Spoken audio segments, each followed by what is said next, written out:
Hello everyone. Welcome to a nice little chill drawing evening. Hello. Can you all hear me okay? Am I good? We're on camera tonight because why not? Hey chat, hi everybody. Hello. Face cam tonight. What the hell? We're feeling it. It's my face. It's so dark now because daylight savings has started. What, I don't know. We lost an hour. No, gained an hour back, and now it gets dark at 4:30, and my office gets super dark, so I look a little bit like a ghost, like floating in my office. But hi everyone, it's good to see you. Yeah, we're just gonna be having a nice chill Pokemon stream this evening. I've got a fun little setup going. As you can probably see on screen, I actually got my iPad set up so I can do a little bit of Procreate drawing. Time can only be lost, yeah, right? And two of our three wonderful hosts are currently traveling and working and busy as all hell. So you have me around this evening. We're still gonna be playing Pokémon Legends Z-A. Like we haven't like dropped that playthrough, I promise. We literally just like haven't been around together to play it together. Gina's in New York and Short is performing in 2 shows right now, so it is they're all very busy. So yeah, I figured it might be fun to do a little bit of like I am working on a drawing, and I just thought it would be nice to share that and hang out with y'all for a little bit. We can talk Pokemon, we can talk art, we can talk whatever, we can just hang out. Like, I'm just hoping to keep this nice and chill. Yeah, good busy. And then on Friday, we will be streaming on Friday, but we just haven't nailed down what yet. We might be doing Pokemon, we might do 100 line, we might do something else totally new. So just like stay tuned to socials and we will update you on what we're playing there. Oh yes, okay, so I'm drawing my good boy. I have been playing Pokemon Legends Z-A on my own, in my own playthrough, and I'm like, I'm not super far, but I am totally obsessed. I somehow my Alpha Houndoom has kind of become my signature Pokemon in this playthrough, and I've been building my team around him. His name is Mephisto, and I love him so much. He's so big and tall, and he is a sweetie, and I love him, but he looks so mean. And yes, it's my boy. Oh yeah, I guess to answer your question, Inspector Clark, because we have not gotten to that in our playthrough, that I realized that maybe is a little bit of a spoiler for like the actual like playthrough. The alpha Pokemon are the big spawns that show up. They're like world bosses that appear in the maps, like in the wild zones. So there are some that are set spawns that will show up like kind of no matter what, and then some of the slots will roll for alphas. Are there beta Pokemon too? Not that I'm aware of. And they're basically like 10 to 15 levels above like all of the other pokes on the area. They're hard to catch, they're hard to beat. They're like little mini bosses. And they're extra big, they're extra tall. So I love them, yeah. And then Mephisto, of course, can Mega Evolve too, so I get my Mega Mephisto Houndoom as well. But yeah, I thought that'd be fun. I really wanted to draw myself with my boy, because he's somehow now my signature guy in my own playthrough. And funnily, I feel like the character customization like is so very, I don't know, like it feels really like it feels really on point. I feel like I've been able to nail down my look for myself in the game like really nicely, and I was like, we'll do a little dramatic little piece of me and my signature partner Pokemon.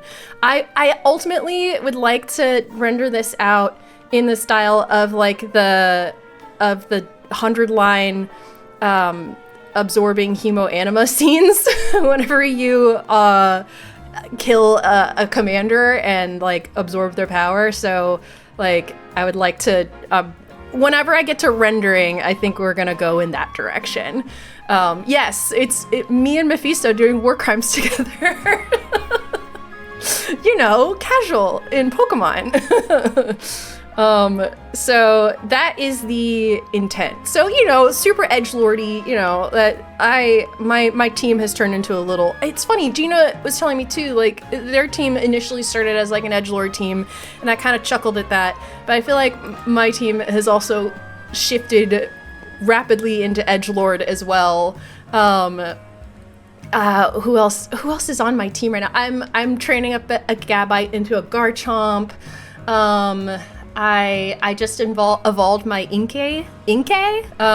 So that was very fun, but Malamar obviously is very edgelordy looking too. Hey, hello! Thank you, Avalon Rabbit, for the sub. Also, thank you to Dapple Me earlier for the sub as well. We appreciate it. Thank you so much.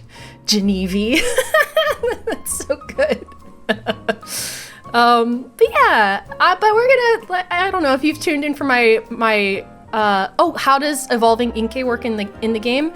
You do turn the console upside down. You have to reach a, I don't remember which level it is. I think it's level 30. But once you hit level 30, you get no evolve indicator, actually. It's like, it doesn't tell you at all. You just have to know. Like, you flip it upside down, and then you, like, scroll over to where Inkay is, and then when you select it while the console's upside down, it says the prompt to evolve, which is so cute and like so clever.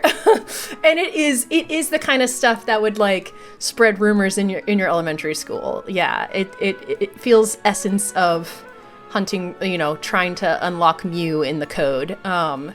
So I love that shit. So yeah, my little edgelordy team is coming together. I still have my Feraligatr on my team right now. I often will keep my starter with me, just because that's my first guy, and I don't know. I like to stay. I like to stay loyal.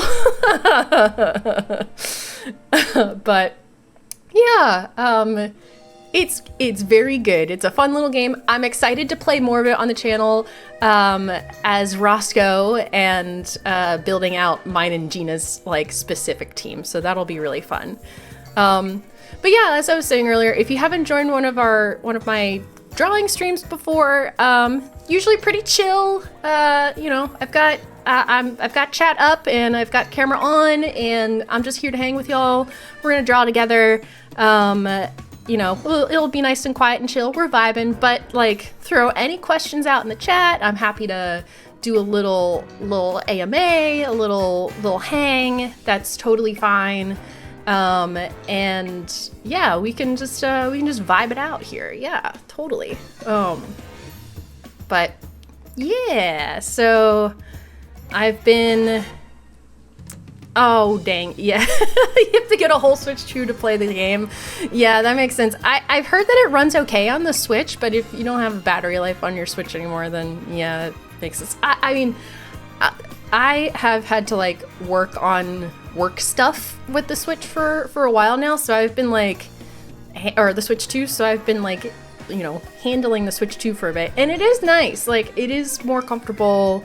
It's definitely more ergonomic. I feel like I turn into a crab whenever I play with the OG Switch. It's just so uncomfy. And if the battery literally drains while it's off, yeah, no, then it might be time to like upgrade. But I'm actually really enjoying the Switch. fair warning though, Switch 2 also has a not great battery life. I feel like it drains kind of fast. I kind of wish it was a little bit better, but yeah, tell me what you guys are working on. If anyone is doing stuff tonight, I saw someone said they're grading papers. If I can keep you company while you do that. Figuring out how EU5 is that, or you mean UE5? But yeah. Oh, editing a fanfic, very nice. Oh man, I don't know how I don't think I could do that with someone talking in the background, honestly. So yeah, oh wow, Europa Universalis? Well, I don't even know what that is. Whoa. Have a term paper to do, but you're doing storyboards. Oh, that sounds nice. Yeah. Speedrun Titanfall. Nice. Grading and writing. Yeah. I feel that. Oop. I have the wrong brush. Oh, god damn. Okay, so what am I even looking at here? Oh, in the process of setting up for this stream, Procreate updated. And I don't know what I'm looking at here. Oh my god, my brushes. Guys, you're gonna see me panic on live in front of you. Oh, no, where's everything? Press the library. Okay, back to libraries. Classic library. Is this where I live? Thank God, okay. Thank you. It's the other library. Okay. I'm gonna be so real. I opened up like Procreate right like before stream. I was like, welcome to new Procreate. I'm like, that should be fine. And then didn't look into it any further. Thank you to all my artists in chat. I appreciate you so much. Had the same issue. Yeah. Get to watch me panic live. Also a different setup here too. No, I mean, honestly, the beauty with Procreate is that I'm usually sitting on my couch, working that way. So I might end up, I don't know. Well, I might change position at some point here. Yeah, if you haven't, it just heads up for anyone using Procreate. Watch out for that update. I mean, actually, while we're here, I could look in the. What's going on in here? Is it just is it a whole new library of markers, or not of markers, of, oh god, of brushes, or did it just reorganize them? It's all new. Oh, I mean, that's cool. I thank you, Procreate, for new base brush sets. That's awesome. I mean, it kind of makes sense. I feel like, you know, if you pay for Procreate, they give you a little, like a little update would be nice. Oh, thank you, Enduring Ideal, for the sub and welcome. Yes, I am here drawing my Alpha Houndoom and my Pokesona, my Pokeself. Pokesona is different. my trainer self from my own game of Pokemon Legends. My Houndoom, my Alpha Houndoom Mephisto has become like my signature Pokemon, and I've been building my team around him, so it's been very fun. Yeah. Hi, hello, welcome if you're joining for the first time. Happy to have you. Gonna have Pokemon music in the background.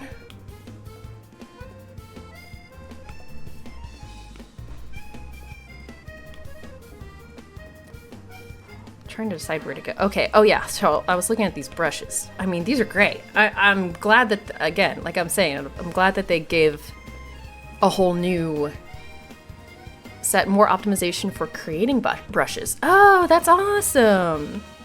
I briefly messed around with like creating brushes, but I don't know. I always end up going back to like the same 5 that I always use. Oh yeah, Twister Studios, yes, it's Procreate. That was answered in chat. So I'm actually, this is from my iPad right now. I've got a really fun little setup here. I was doing some demos for work on my iPad, and got this set up together. I'm like, oh yeah, that'd be good for a stream. Who's my favorite trainer from Z-A so far? That's a good question because I haven't like run into like too many yet. I'm still not super far along in my own personal game. I really like the who's the dojo leader guy, the blonde guy. You kind of encounter him early on, and then again later. I enjoy him very much. I like how he's ridiculously tall and a himbo, and his hair is wacky. I'm blank. It starts with an I. Oh fuck, what's his name? Is it like Ivor? Ivor, thank you. Yeah, Ivor. Yeah, I like Ivor. I'm enjoying him.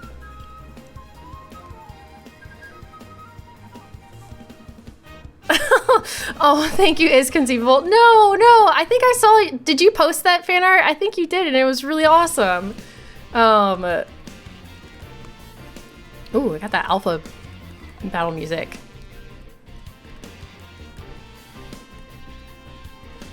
My tall boy. I can't tell you how many times I'll be playing, and then I'll lean over to Victor with my with my Switch, and I'll be like, look at my big dog. And he'll be like, yes, you've already showed me him. I've seen this like 3 times already. like, but he's so tall, and like, look, he's laying down now. So, I love my guy. And we're here to absorb your hemo anima. I mean, capture, stop rogue, mega evolving. It's fine. I'm gonna have to figure out how to draw feet tonight, or shoes specifically. Always put that shit off, 'cause I don't know what I'm doing.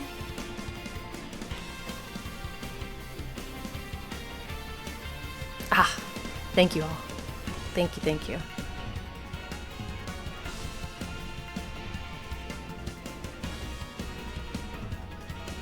Icy pants. Oh no. Please be warm.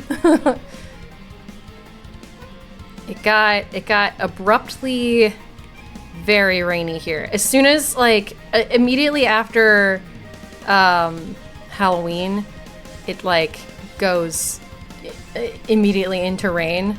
So we're already in chilly times.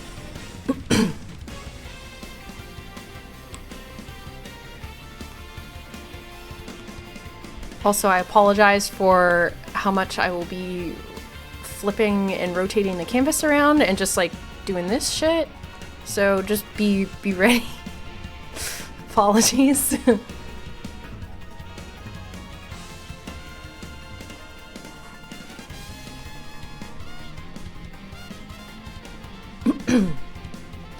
Halloween was good. I'm curious how everyone else's Halloween was, but ours was like actually pretty chill. We didn't end up going anywhere. We usually stay local and then maybe go to a Halloween party depending on the timing. But our neighborhood historically that I live in is like it's a pretty busy one for Halloween. Like they normally like it's one of those neighborhoods where you know, families come in together like with big groups of kids, and you know, everyone drives in and like you know, does parties and like walks around in like big groups, and it's like one of those neighborhoods. But it was really quiet this year. I overbought candy. I always run out of candy every year, and I bought like a whole lot this year, and I have like 2 whole bags left over. I don't know, like it made me a little bit sad that it was such a quiet year, but yeah, it was good. I was Mothman. I realized I didn't post my Mothman costume anywhere. I didn't share it at all. I didn't take any pictures, but I did dress up as Mothman, so that was fun.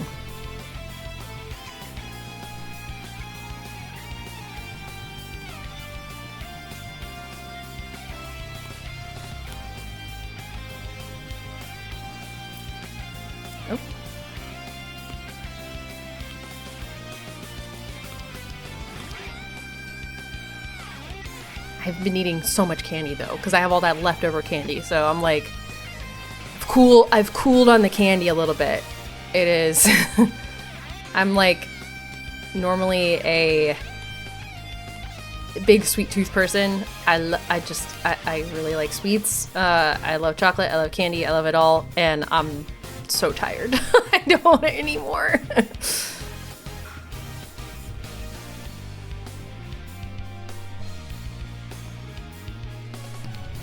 I have no reference for the hand here, so we'll probably do the suggestion of a hand, and then we'll come back to it later.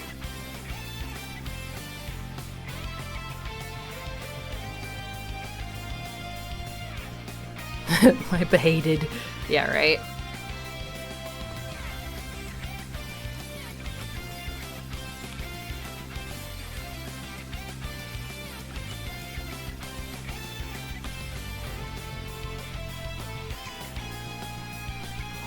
Uneventful Halloween, yeah.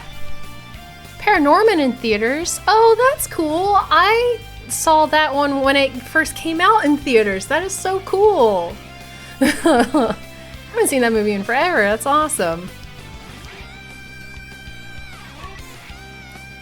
We've just been watching all of our shows, so like Survivor, although I'm one behind on Survivor right now. Dropout's new shows as they're coming out, so like Make Some Noise and Crowd Control have been fun. Critical Role's new campaign. We also, Victor and I always do a horror movie marathon every year. We have like a list that we go through and watch and update. So definitely had that running. All right, there's kind of like a lot of battle music. I do enjoy the battle music, but I'm going back to the Lumio City stuff. Who are my favorites in Campaign 4 so far? Oh, that's a good question. Oh gosh. I think Allison's character is one of the characters that I've been the most interested in since Caduceus. I am really excited for that character, and I really like the concept of it. I really like Octus. I think the setup that we had for Octus was very good, and a lot. I think Laura Bailey is amazing and is doing. I think we could do something really fun with her character, with Thimble, and fuck it. I like Travis's character. I like our big furry. I like our big lion man who is a big strong boy, but also likes to deceive people and play them. And I think that's really fun. So also I think that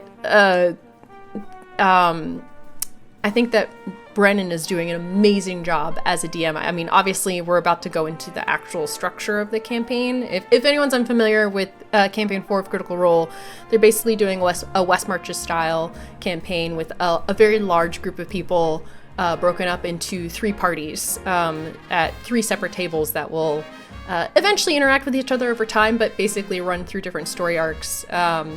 And it's a very clever idea. Like, I mean, it's a good game structure for folks that maybe, you know, in with like busy schedules or whatever. Like, it's good for folks to kind of drop in and out. I used to play some West Marches style game before, yeah, it's fun seeing Brennan like kind of settle in and get into his own DMing style, but within the Critical Role framework. He's an incredible improvisational actor and really takes I think a lot of key elements of improv and drives them forward with his DMing. That this is no shade to Matt. I think it's just a different style than how Matt Mercer DMs. Whereas like he plays it very, sandbox style. I'm curating an experience for my players, and Brandon is very much like, we'll give reveals, we'll keep things moving, we're gonna yes and like the whole way through, and it's really cool. It's really cool seeing it. And actually, to that end, I really like seeing Matt kind of also on the opposite spectrum settle in as a player, and I can see that I don't know, that there's it almost feels like a little sigh of relief in like how he's playing too. So I mean, I understand that feeling of swapping between being a DM and a player. So yeah, it's cool. It's really neat. I don't know, that's a very long-winded answer. I like the whole thing. Oh, and then Wiccander and Tyranny. I think whatever the fuck's going on with them, I really like that. And that whole family's situation is really cool. Yeah, some good stuff. Oh, sorry, I saw your earlier question about favorite horror movie. That is a really difficult question. That's a really difficult question. I have so many favorites.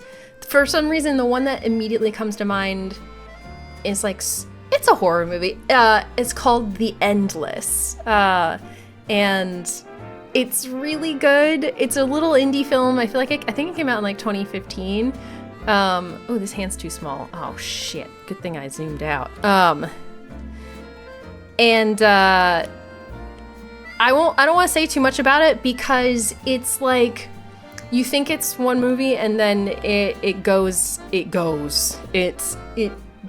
things with genre, which I think is really fun. Which you see a little bit more now with like, like Talk to Me, for example, and like other more modern like horror movies that kind of like blend genres. But I feel like at the time when I saw this one, there wasn't really anything that felt comparable to it. So The Endless.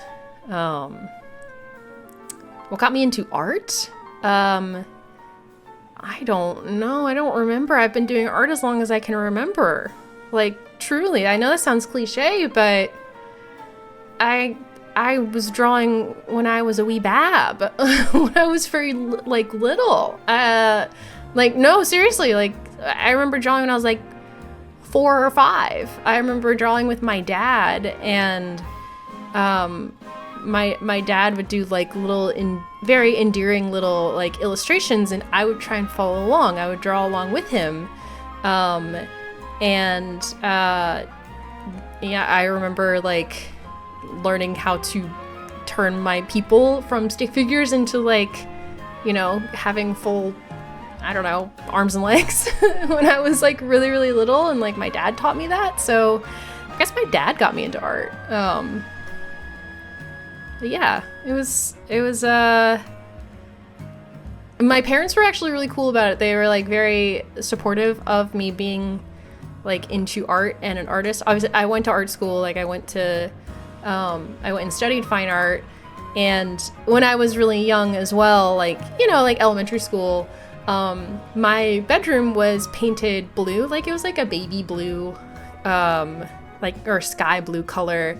And I was super into like rainforests and like tropical animals and environments and stuff. I grew up in Florida, so it was already like very tropical to begin with. And we went to like the Rainforest Cafe a lot because again, we lived in Florida, so there was like one close-ish that we could just go to, and I was like fucking obsessed. And I like asked my parents, I was like, hey, can I paint my room like a rainforest? And they were like, sure, yeah, why not? So like one weekend, or maybe it was a week, or like, from weekend to weekend, I like I turned all my bedroom walls into like murals. I like drew on them in pencil, and then I went through and painted the entire bedroom. And I already had like you know, like F.A.O. Schwartz, like stuffed animals and stuff, like things I actually bought from the Rainforest Cafe and everything. So I like leaned in. I like made it like I wanted my room to be a jungle. I just will never forget like my parents agreeing to let me do that, to like paint my room into a little jungle. So yeah, I just like have always been making stuff, doing things. Yeah. You're thinking of auditioning for a voice role as well as applying for Illustrator for an indie project. And for background voices, there's no sample lines because of mirrored rules. So do you have any tips on what to do? So you're auditioning for a voice role, but they haven't provided any lines or copy or anything, it sounds like, for you to record from. Or they didn't give you any samples for reference. Sorry, I realize I'm asking you a follow-up question to your question. I apologize. Hi, hello, welcome to the stream. Glad you can make it. Hello. I've barely drawn anything since I've started. I've just been yapping the whole time. Well, if the answer is they haven't given you any sides, like they haven't given you any lines to read, I would, if you know what the genre of like the project is, there's no line reads they're asking for. There's a list of the kinds of voices they might need, and you're not sure how to showcase your range. Okay. Yeah, so I think that's a little tricky, like not giving you any sides to utilize. But I think what you can do is if they've given you a list of the kinds of voices they're looking for, you can go through that and kind of identify like maybe 4 to 5 like voice prints that you feel like show your range most closely, or you know, are most representative of like your vocal range.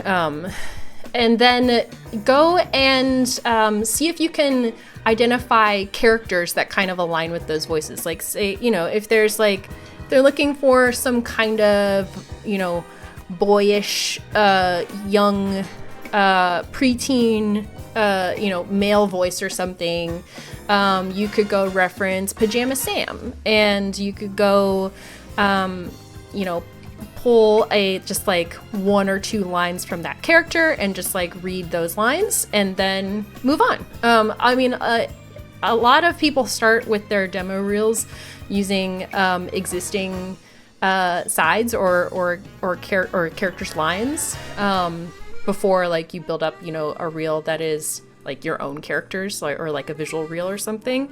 So that might be a place to start, where go through the list, pick the ones that you feel maybe align closest to you and like your range. Identify maybe some characters that you think would go best with them, and then just go grab like 1 or 2 lines from that character and just try and voice match it. I don't know. I hope that's helpful.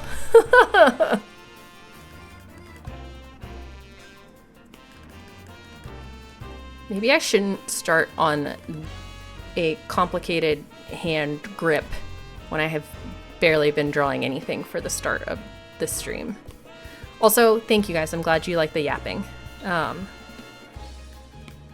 Just gonna, there's just no hand here right now. That's fine. We'll get back to that. Sorry if I missed any other questions. Let me like scroll back up in chat here. I know, the Ratner, that was what I was thinking, is just to hide it behind the orb of the dusk ball. Yeah.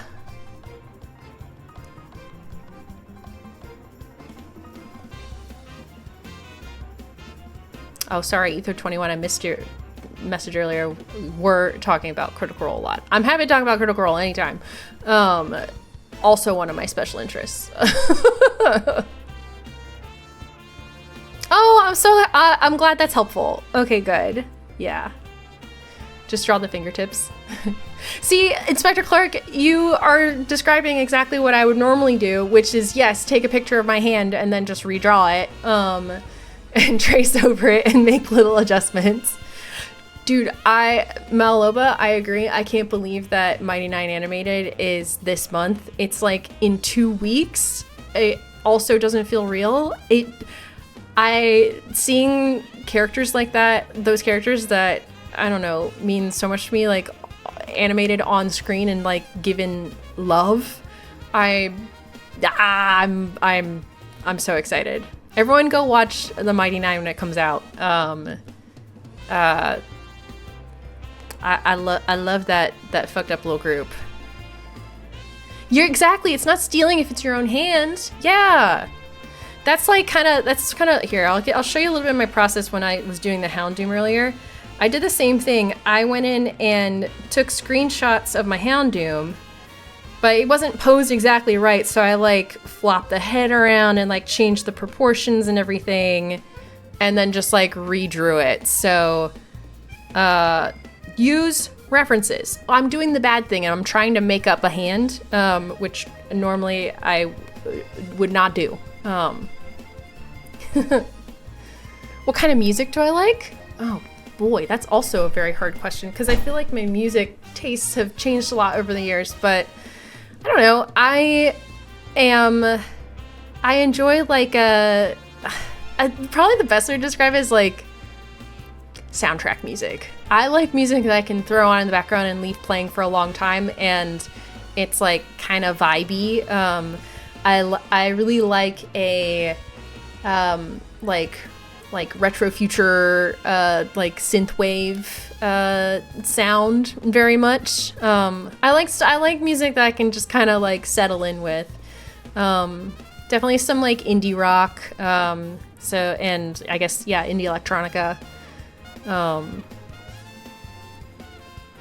Yes. I know. I can't wait to see them all. I can't wait to see them all on screen. Legend of Vox Machina is very good. Yeah, what I'm excited for with the Mighty Nine is they're giving them more time in the episodes. So I know Legend of Vox Machina, they got greenlit for like the 25-30 minute episodes. And I think for the Mighty Nine, they got greenlit for 45. So they have more time to, tell the story that I think they want to tell. And like, the plot from that campaign is a little all over the place. I mean, it's much more of a character study campaign than it is like a cohesive plot. But I know that doesn't quite work for a TV show. So you have to make adaptations to the structure and the story. But I think as long as they get all of the character dynamics down and the character growth and the interactions that they all have, then I'm happy. They can mix and match it however they see fit. But who are my art inspirations? Oh, all of the artists I follow on Instagram and Blue Sky. Oh gosh. That is also a good question. Let me get back to you on that one. Who am I? Growing up, like when I was actually like studying art, Kathy Kollwitz was a huge inspiration for me. Her like emotion and storytelling with her, with how she renders people and her mark making, always affected me like the most. I adore Kathy Kollwitz's work. I want to use drawing software more. Any suggestions? I've only either sketched on paper or used Adobe Animate. Well, so I'm using Procreate here, which is actually a pretty like approachable, user-friendly software. It's got lots of like built-in easy gestures, and the UI is pretty simple. If you have like an iPad that also like lowers the barrier to entry for it as well. Highly recommend it. It's not expensive at all. And same with Clip Studio. So Clip Studio Paint is also pretty cheap. I think it's only $50 or something. I mean, it's better than paying for Photoshop for the rest of your life, and it's gotten more and more powerful. You can do some really awesome stuff with Clip Studio Paint. So those are probably my 2 personal recommendations. Procreate is my current favorite, just because I don't have to be at my desk to use Procreate. So, oh, thank you, Masoi. Thank you so much. Thank you for joining, and yeah, happy to have you. And we do love playing all of our Japanese games. There's some fantastic ones out there. Sorry, I'm going back through the chat. I know I'm excited to see how they mix up the plot for the Mighty Nine. I trust it because I know that they care so much and that they're, you know, it's coming directly from like the people who care about those characters the most. Yeah. What did I think of Campaign 3? Ah, man.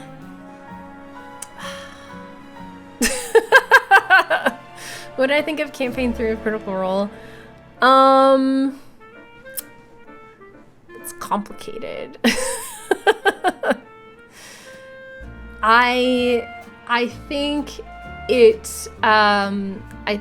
suffered from, oh gosh, I don't want to spoil it for anybody who hasn't seen it, but it's like it had big ideas and ambitions, and they're trying to do a lot, and in doing so did not a lot, not enough. And I think it suffered from players I think my perception is not having enough guidance, and not that I think that you should railroad or handhold your players, but they were presented with a big overarching plot that had major implications for the world state, and also you know, a commentary on, you know, can be perceived as a real world commentary on religion. And I think they got caught up between wanting to comment on it but also not, and bringing their own biases into the setup and discussion, and then maybe trying to overcorrect and not bring their own biases into it. It got very plot heavy and not character focused. I completely agree. I didn't feel like any of the characters had any time to kind of, you know, have character to character interactions and sit around the campfire and grow as people. I feel like a lot of the characters at the end of the campaign for the campaign 3 party didn't really feel like they had grown as people and individuals. Like, and even though, like, in some ways they had, like, there are some characters that did, there are others that I felt like they left the campaign at the same state as when they started it. And that's just not very satisfying. And I know that it's, you know, it's a game, and yeah, that can just, like, happen whenever you go kind of plot heavy, but it also is, it's a game where you're there to grow characters and tell stories collaboratively together. And I think they also created characters that weren't dialed into what the actual plot was. There wasn't really any connection between the characters they were playing and the plot. I mean, there clearly were, like, there are obviously, like, characters that were, like, one-to-one tied to the plot, but as a party, they just didn't feel like they were suited for what this plot was and what it was trying to do. Whereas, like, I feel like the campaign 2 party probably would have been more appropriate for it. I don't know. Yeah. Yeah, it just it had a specific plot in mind, but yeah, no characters that had good reasons to be invested in that plot. Exactly. Yeah, 100% agree. Oh, thank you, Maso. I realize it's my hair is because I have no neck in my my little profile picture. I just have my hair behind it with no neck. Yeah. It's just the rest of my hair going. I'm just like a little floating head. It works good for Jake and Gina's little faces, but I've got a lot of hair and I didn't want to not include that. How did Gina and I meet? All right, I'm moving down here. I'm gonna actually draw and talk at the same time. I can multitask, I promise. Gina and I met the first day of our first year of college. We were moving in to our freshman dorm, and our freshman dorm was it was co-ed, so it was like guys and girls together, but we had sets of 2 rooms with a shared bathroom. So it would be like 2 rooms, 4 people to a bathroom, and they would be like all gender to one bathroom, and then it would alternate. So it'd be like a women's set, a men's set, a women's, and it'd just like alternate down the hall on either side. So we were moving in, and I was moving into my room. I had a roommate, and then Gina was in the suite with me, sharing the bathroom, and was moving into her room. And I had just like finished unpacking all of my stuff.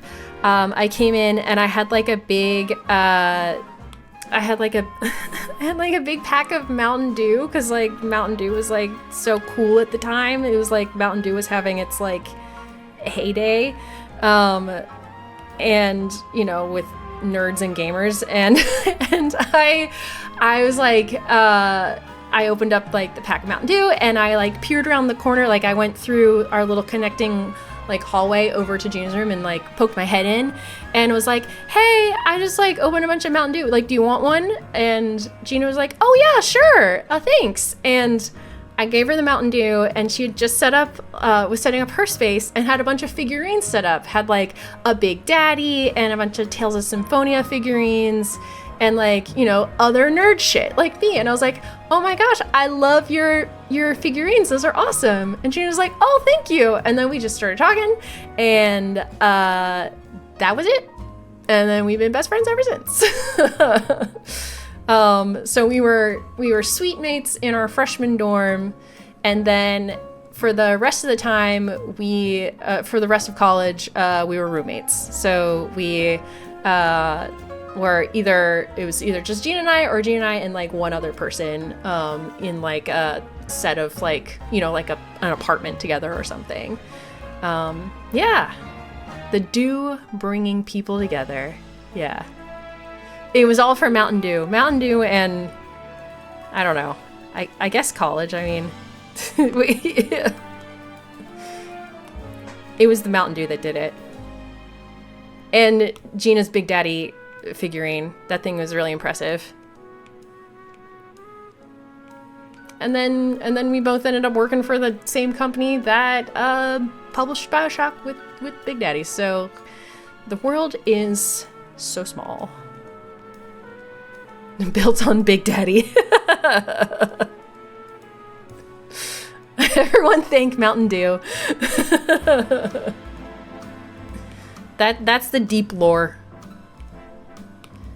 And then the I guess the additional lore on top of that is co-ed dorm, 3 floors and a basement floor. Mr. Victor Mann lived on the basement floor, and we were all in the same friend group, and that's how we met. So, thanks. I'm gonna say thank you also to Mountain Dew for that one as well.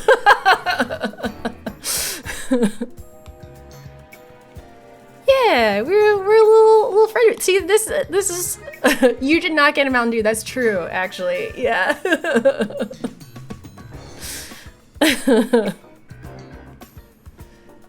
Oh gosh. All right, let's see if I can find my shoe here. Owe it all to the dew.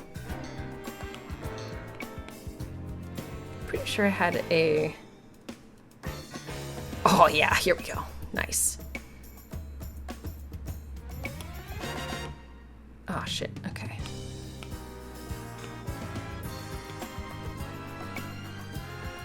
I know, right? Yeah!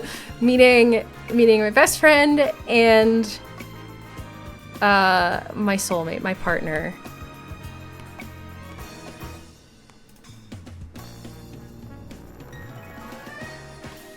My life partner and my platonic life partner.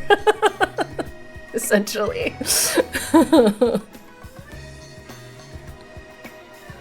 Gina's not here. I'm gonna sing their praises. I sing their praises anyway, but Gina, if you're listening, I love you very much.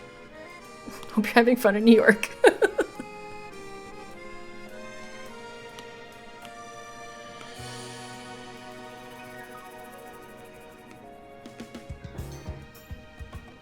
Extra bad at not naming my layers in Procreate. You totally can, but... Oh, I'm like actually listening to the song and it's like a bop. Okay, cool. It is harder when you don't have a keyboard. Yeah, it's true. Do I like to travel? I love to travel. Yes, very much so. I didn't like... Whenever I was growing up, my travel was... it was more, I want to say local. I mean, I grew up in Florida, so a lot of the like travel we would do would just be throughout the state. You know, like we didn't really, I never traveled internationally growing up. We really just like, honestly, we went to theme parks. Like when you, at least at that time, living in Florida, you got like resident discounts for places like Disney and Busch Gardens and Six Flags and all that. So we would just like, you know, we would travel across the state and go to like, you know, the West Coast or further north and like all over the Keys, the, you know, the like further south. So I did a lot of like travel like that growing up, but didn't do a lot of like, it would travel across country, like across states, but you know, nothing international. And then once I had the means to like start traveling more, yeah, I love it. I love traveling. I like traveling by myself. I like traveling with Victor. I like doing it all. I like traveling with friends. Traveling alone is honestly like a lot of fun. I enjoy just kind of like going at your kind of whatever pace. You guys are knee-deep in games right now, but you'd be willing to hear some game recommendations? Yeah, always open for game recommendations. Feel free to throw them out there. I will say, so for game recommendations, we're always receiving lots of recommendations. But that's not to say, you know, I know we don't always respond to them and we ask for them like every so often. We see them all. So any recommendations you throw out, like know that it is considered and like it's seen and acknowledged. So don't worry, your suggestions aren't going like into a void per se. We see them all. We just have so many, and we have certain parameters that we try to hit that align with, you know, whether we want to stream it, whether we want to do it as a Let's Play, who we want to play it. You know, we just have things we take into consideration with it, with our games. We like to curate and put a lot of thought into it, but feel free to throw out any suggestions if you have them. And like I said, whenever we see them on like comments and social media and stuff, even if we don't like respond to it there, we're always like making note of them all. So fear not. Copy that, Victor. Heard.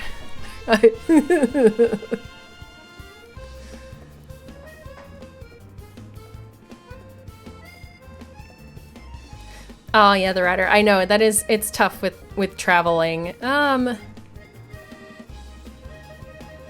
With health and travel, I completely understand. I've been having a bit of a health year, so it's been. I've been fortunate enough that I've been able to travel this year, but it's been a little hard. Yeah, just continuing the bit from 2016. I so appreciate you, Victor. Thank you. Yeah, the Ratner, I understand. I completely understand. Yeah. How do we discuss if a game is better for stream versus the main channel?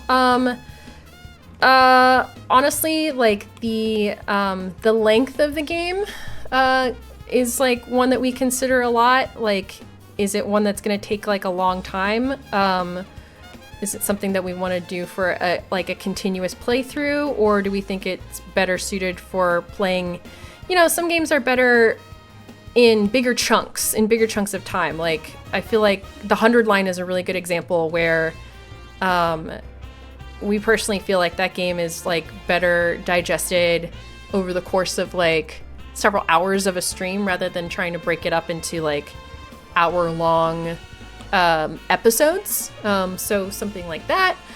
You know, if it's a co-op game, that used to be more of a consideration for streaming versus like a Let's Play.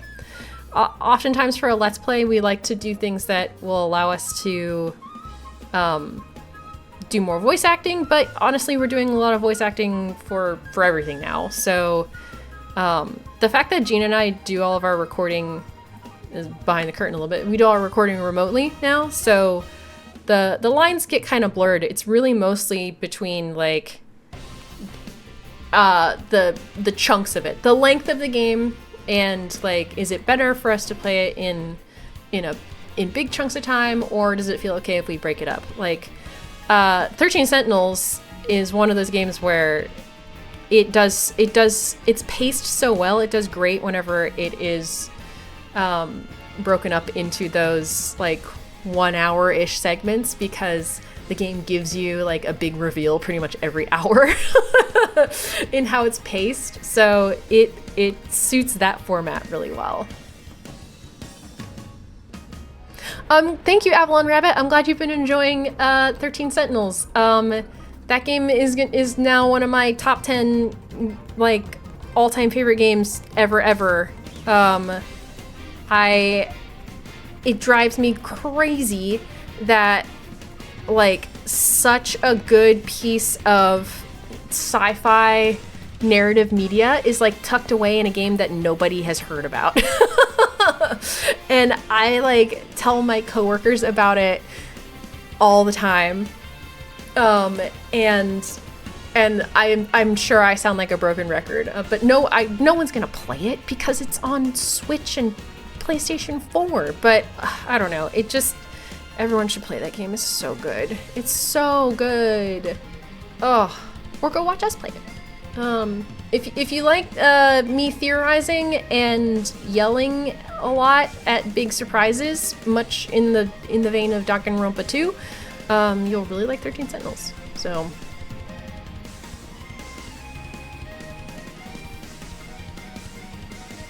Oh yeah, Grun from Catty Cake? Yeah, I've seen that recommendation before. Yeah, thank you.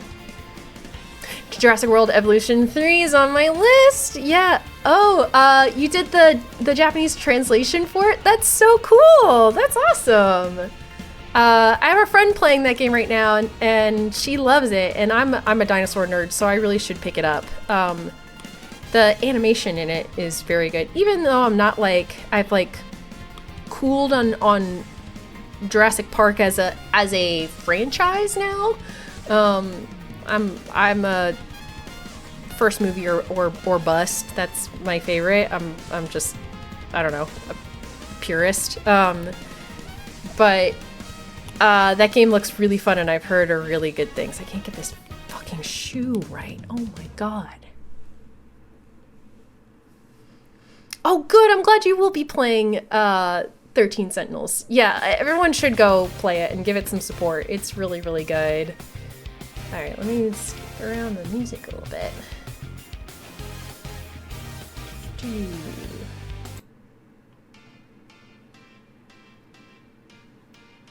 Here we go.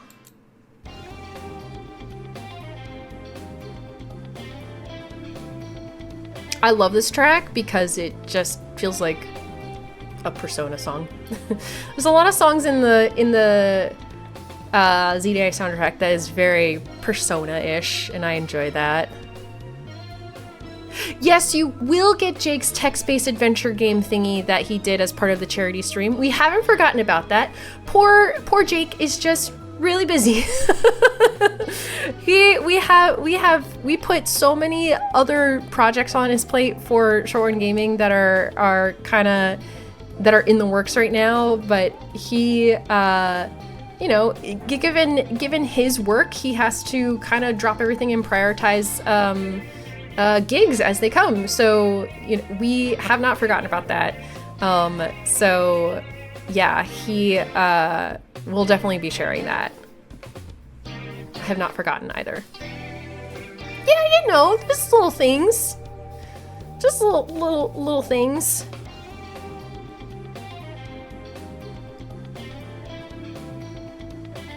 Sorry, I'm reading chat.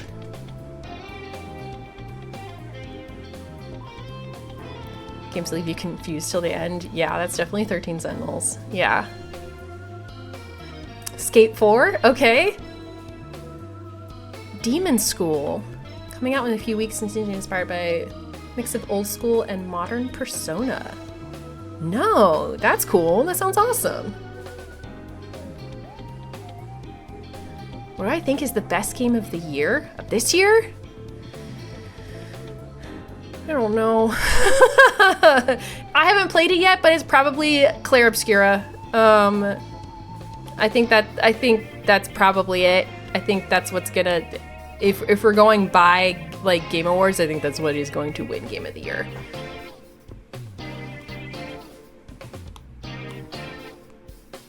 Do have it on my list. Persona 4 Remake, I know. Oh my gosh. Talk about nostalgic. The Persona games, Persona and Tales of games were what we played together as a friend group in college. So Gene and I, Victor, and then our other friend Zach, we played Tales of the Abyss, Tales of Vesperia together. We played Persona 3 Portable together, and we took the PSP and just like, you know, connected it up to the monitor and played. I played Persona 4 Golden, and I just remember like commuting into class, and like anytime I had free time, I was actually borrowing Gina's PlayStation Vita and playing it. So like Gina had already beaten it, and then I was like, my turn, and then I like played it. But then like Victor and I also played original Persona 4 on, what was that, PlayStation, like whenever we were living together as well. So Persona 4 is how you discovered ShortOneGaming. Yeah, they played New Days. Yeah, Gina and Jake played New Days, and then of course they did the Midnight Channel. Yeah. No, the background music in the stream right now is the Pokémon Legends Z-A soundtrack. This one is not by Jake, but he does do our break music, and has done, you know, remixes and versions of that. So, but no, this is just Pokemon's music. Monster Prom, yeah. Those were the days.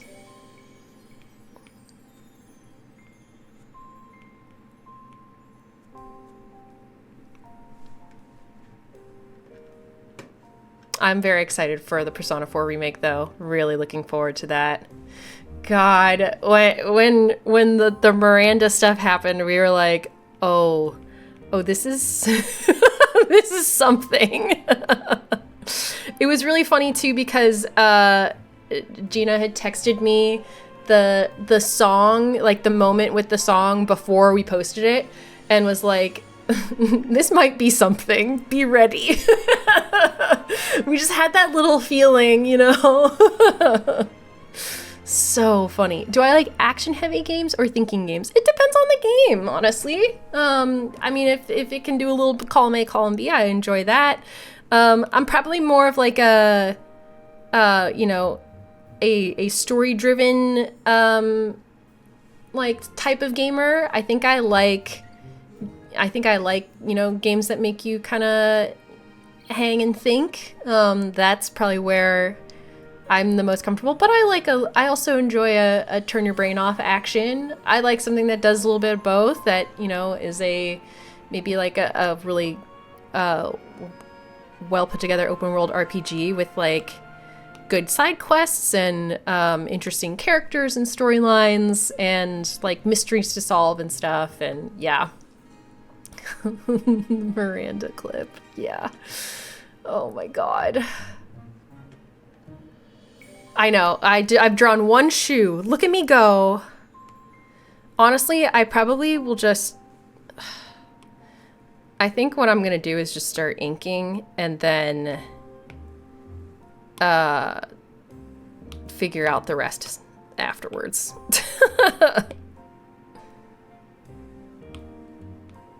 As in the hand and the shoe behind Mephisto's foot. I want to get ink down. You guys are asking me great questions, and I'm just, like I said, I'm just yapping here.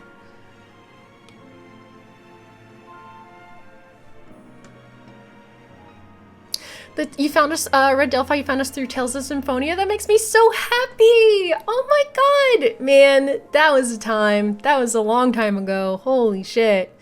That was so much fun. That felt like such a return to form for Gina and I. I adore that game.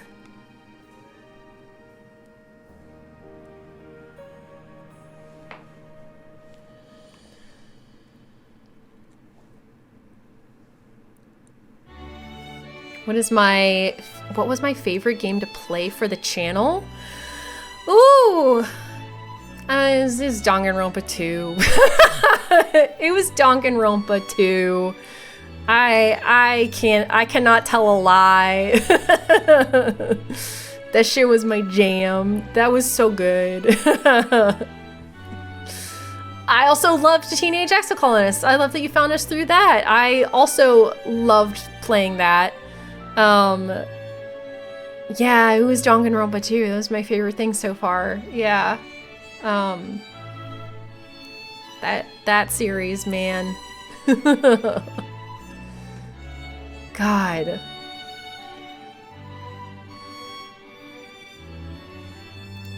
Sorry, I'm just reading in chat. I'm trying to think of any. I mean, obviously Danganronpa 1, because that's what started it, and it's like, you know, you can't have one without the other. They truly are like a little nested pair. What's the Let's Play or video for the channel I'm proudest of? Ooh, I love that question. I'm gonna have to think about that because it's definitely, it would be something with some, like, with voice acting in it that we had done. Oh, actually, yeah, and sorry, I'm going back to favorite games for the channel. Also, Virtue's Last Reward. Love that game as well. That one has changed my brain chemistry, honestly. The one that I'm most proud of for the channel, I will have to think about that. That's a very good question.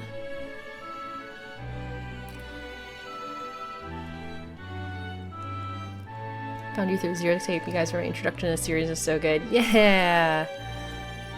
I wish Somnium Files hit like Zero Escape series did for us. That was, I don't know. I think that series also, at least the first two games are kind of lightning in a bottle, and that just cannot be redone. And I have some. I mean, we have to play more of 100 Line, but I think that my feelings about that kind of apply to 100 Line, where I'm like, I think there are things in Danganronpa and Zero Escape that are just kind of being retold in a different form in the 100 Line, but again, we haven't seen the whole thing yet. There's so much game left to go, so. Ugh. The reason you know what Nuzlocke and Soul Links are? Yeah! Yes! Nuzlocke are so much fun. God, the Zero Escape playthroughs were... Oh, man. Those are some of my favorites, yeah. Would I rather fight 100 Psyduck-sized Rapidash or one Rapidash-sized Psyduck? I would say one Rapidash-sized Psyduck, because I feel like if I don't know, I feel like I could push him over, or I like do a camera flash and it makes him kind of dizzy or something. I feel like Psyduck, I don't know. Rapidash is a scary Pokemon. I don't want 100 of those little guys running at me. I'll take the big duck. Slay the Princess is one of the games one of those that I'm very, very proud of. I'm really proud of sorry, I'm seeing someone found us through Slay the Princess. I love that game. I love our commentary on it, and I love how we engaged with it and how the community engaged along with us. That was a really exciting moment for us as creators, and also to be like, you know, elevating smaller creators who have done so well now. It was such a fun time. Really, really proud of that little section of our playthroughs that we've done. Yeah. Victor's right. 103-foot tall horses is a problem. Yeah. But I still need to think about something else I'm most proud of. I'm gonna have to think about what the voice acting that we've done for the channel before. Yeah. Would we ever play Scarlet Hollow? We have had Scarlet Hollow on our list for a little bit. We hadn't been playing it because it wasn't finished, and it's kind of long. Like it's I know it's fairly long, and we were waiting for it to like fully release. I love the work of Black Tabby Games, and we've kind of had Scarlet Hollow kind of hanging on the back burner. We just got the release date for chapter 5 out of 7. So okay, yeah, so we are getting there for sure. And to be fair, we're already playing an unfinished game. We're playing Your Turn to Die as well. So we are perpetually always considering Scarlet Hollow. So yeah, it's definitely on the list. What game has let me down the most? AI, the Somnium Files, Nirvana Initiative. That game supremely let all of us down. I say all of us as in the 3 hosts of ShortOneGaming. Yeah. That's fair, Mela. Yeah.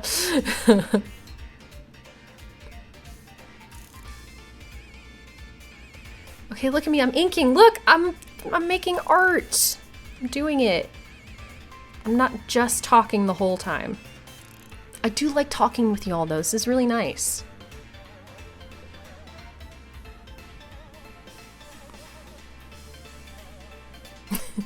Yeah, it's a good answer. Yeah. Sorry, gang. I won't beat the dead horse on that one, but yeah. Yeah. We were so mad at it. So mad. And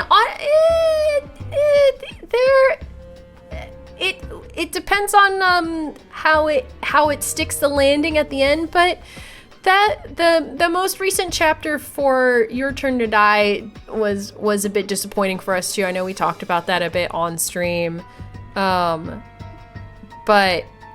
just because it was having such good momentum and then got funky. Oh, it's sewers. I was like, what is playing right now? Yeah.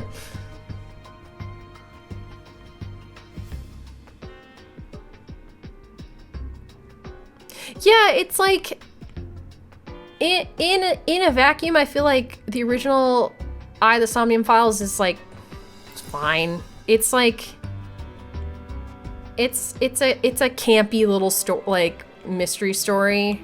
And it's like kind of cringe, but I don't know. You can suspend your disbelief and kind of have fun with it, but Nirvana Initiative just ruined all of that for me and for all of us. Yeah, and Catty Cake, I know. I feel like I'm avoiding it a little bit here because it's like feels a little not touchy, but it's like it's hard to draw complete judgment because we're not finished with it yet and we're still playing. There's still so much game left. I have some thoughts about 100 Line and the choices that it's been making. I can kind of, if it makes sense, I can kind of get a sense of the concept and the vision that they're going for with it. I'm again, I don't know if I can comment on it yet because there's still so much left to see and do. I don't know if I'd call it successful in that endeavor. But again, there's a lot of it I haven't seen. But my initial impression is, I'm gonna be so very honest. My initial impression is that it feels like a bloated game for a story that we could tell more succinctly. But yeah, yeah.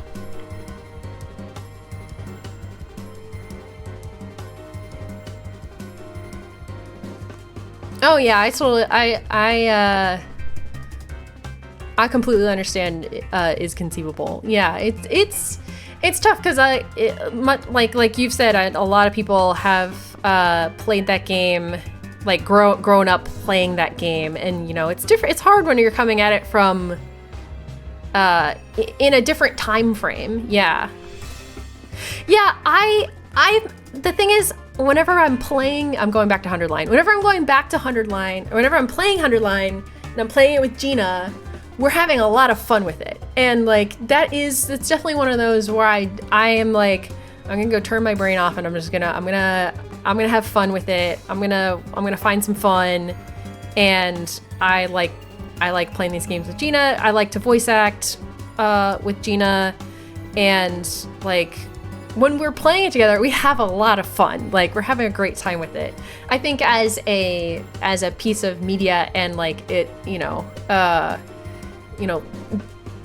being critical of it as a piece of media, I have just thoughts on it, and but again, not far enough in to say for sure. We just finished the prologue, so whoop. But I don't know. That's potentially part of my issue with it, is that we just finished the prologue. So we'll see.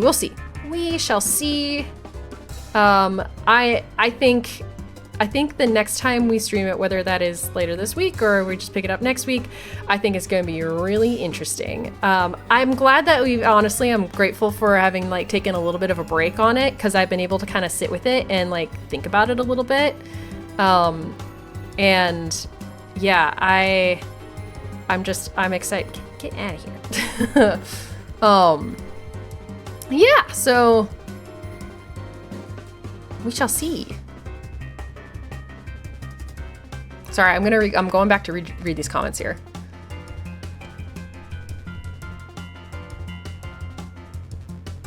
I just thought that at least this intro part of 100 line might have been better served as an anime instead of a video game. I wonder if I'll still feel that way when it gets into the game proper. I feel that a little bit. I feel like something about the pacing could have been like, it probably could have been served by being a show. I could totally see that. I know that our pacing for it, you know, it's a matter of, you know, we're voice acting it, so we're making it kind of long. We've got some time in between while we're playing it. But I would argue still that it's got it's paced out in such a way that I know that it's, you know, when you're going back and you're playing through all the different routes and you're making different choices, they want it so that reveals and character developments and things and plot developments are kind of saved in those sections for you to encounter them. At least that's the impression that I'm getting for it. But I think that kind of sets you off on maybe poor footing for your, you know, setting up your prologue and like essentially your thesis of the game, and it just ends up being kind of a bloated thing because you're trying to hide your reveals. So I don't know. If anything, it's made me go, huh. Fascinating. It's very ambitious, for sure. So I was already writing this question, but winds up fitting in well. I remember Gina mentioning once that y'all don't like putting things on the channel you aren't having fun with. I also love hearing your excitement, but some of the moments you three have best gotten to show your media chops has been when you realize the game is doing very wrong. Would you ever do videos leaning into that strength? That's a really good question. Yeah, that's kind of a tough thing, because yeah, we generally like to put out positivity and like we want to bring we want to be positive and have fun, but also be critical of the media that we're like showing and consuming. So it can be like a tricky balance, and I think the places where it's been most successful is where, you know, one or two of us are familiar with the game and then someone else is not, and we can bring varying levels of, you know, I guess viewpoints to it, and varying levels of, you know, if one of us has already played the game, that's essentially kind of been vetted in a way. So we know that coming into it, that we'll be able to have someone, usually me, having like a fresh perspective on it, versus someone who's kind of sat with the medium or with the piece of media before, and then we can have like a dialogue. But yeah, doing something where we kind of play something that is doing something wrong, and then we can kind of critique it and give our thoughts on it. I mean, I think that ends up happening whenever we encounter games, you know, naturally that are that we're like maybe struggling with. But I don't know. I think that's a good question to like see if we would do that kind of with more intentionality. Yeah. I'm bringing the music back. I like that question though.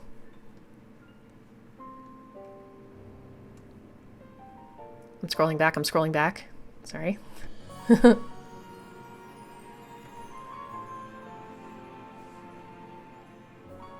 Thank you. These are awesome.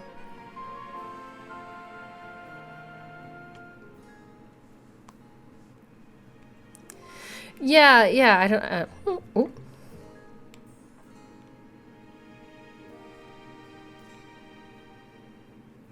I don't know. I'm gonna let 100 line cook a little more, but it's I really feel like it.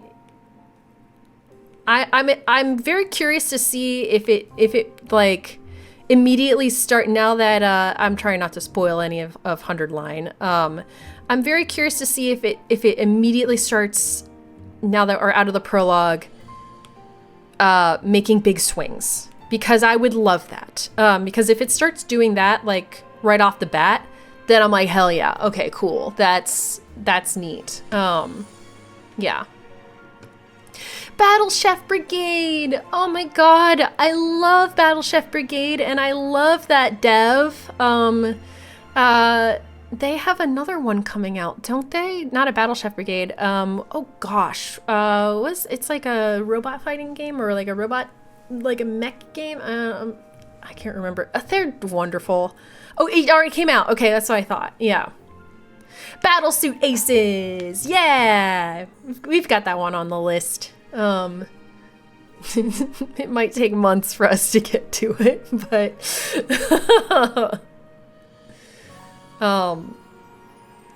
oh, love Battle Chef Brigade. That was one where we were first kind of like going like, yeah, voice acting. Oh my god, we can have fun with this. This is something like maybe we should look into like actually trying to do. Yeah.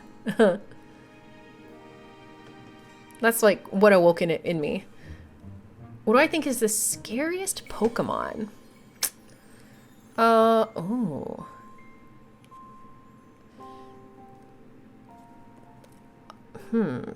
Good literally any of the alpha Pokemon that just fucking aggro to me in this game. It's the first time I have felt actual genuine like fear in playing a Pokemon game. Where things feel like they'll be going okay, and then you're like, oh shit, I'm gonna die, I'm being attacked by I don't know, a fucking, a giant, scyther or something, yeah.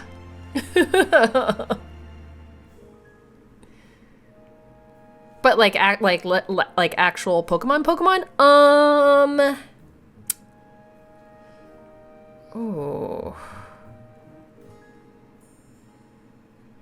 Let me think about that.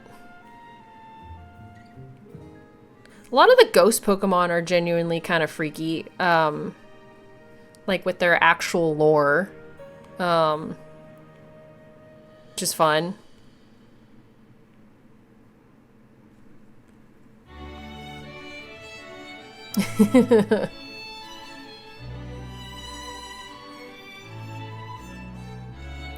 Yeah, we love doing our playthroughs with our voice acting. It's just fun. We like playing off of each other. And I don't know, we've like really figured out each other's like kind of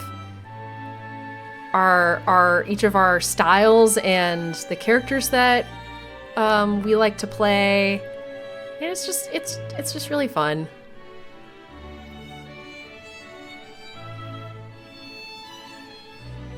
Scariest Pokemon? Deoxys always freaked me out a little bit. I think Deoxys is kind of scary. I don't know if that's my final answer, but that's my answer for now.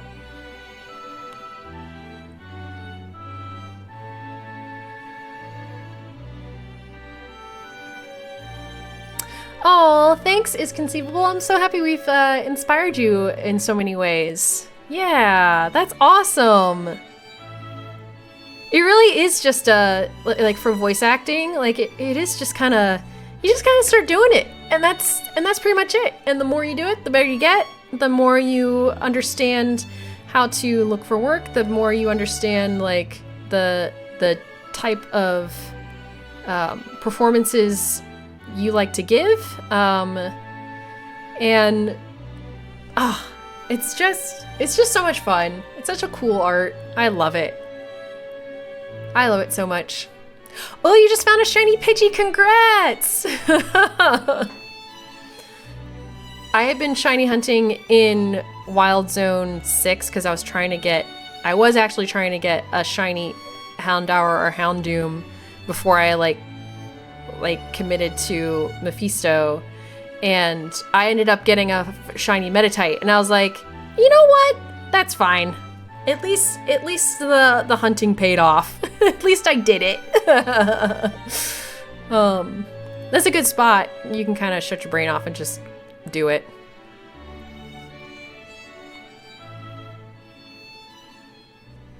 They have made shiny hunting a lot easier.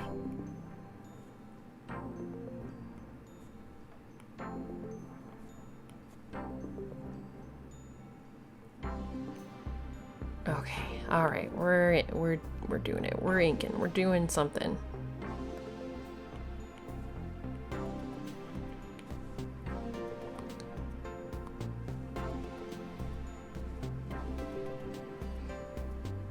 Oh, nice. Nice, Ratner. What kind of books do I like? Definitely a sci-fi and fantasy girly. I don't read as much as Gina does. I should read more. Gina is the one that like really reads and listens to audiobooks. Yeah, I'm definitely a sci-fi fantasy kind of person. I feel like I enjoy reading. I enjoy reading a lot of short stories. I enjoy reading fan fiction. I enjoy reading fan works. I'm trying to think of anything I've read recently. The last couple of like novels I've read haven't like blown me away, and I was trying to read Fourth Wing in that series, and I just can't do it, y'all. I can't. I know I've said it before, but I can't do that. I can't do that book. It's, yeah.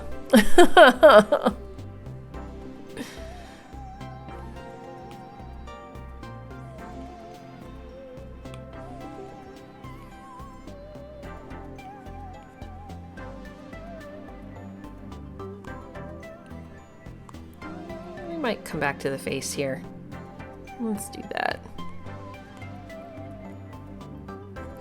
What I do more so, I think, is I listen to a lot of podcasts. I listen to a lot of like video essays. I haven't really broken into audiobooks, and that's really something that I should do because I like to listen to things. But yeah, I do a lot of podcasts and audiobooks. Not audiobooks, podcasts and video essays. And yeah, I don't know. I think audiobooks would probably serve me kind of well, but also when I'm working, like I'll like, listen to an episode of a podcast, or maybe I will, watch or listen to a video essay. But then once I'm like locking in and getting into work, like I have to put something without music or without lyrics or without words on. Like I have to do like a, music only, like just helps me focus a little bit better, because like I will either get distracted and not be able to actually pay attention to what I'm listening to, and then have to go back and rewind it over and over again, or I'm getting distracted or whatever. So I don't know, the neurodivergence of it all,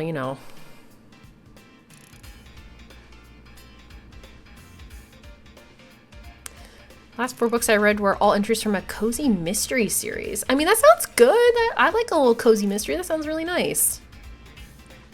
Priory of the Orange Tree is probably my favorite book. I have not read that, but I know of that book. Yeah.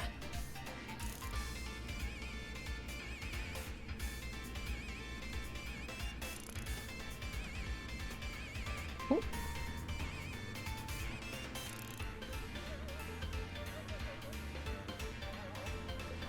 This is why I love Procreate, because of how easy it is to just like flip the canvas around and just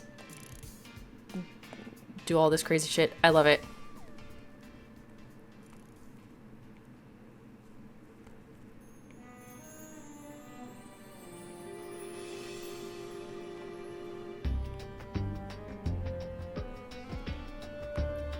There we go.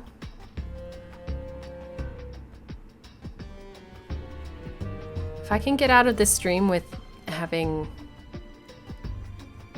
the inks done, then we'll be in a good spot.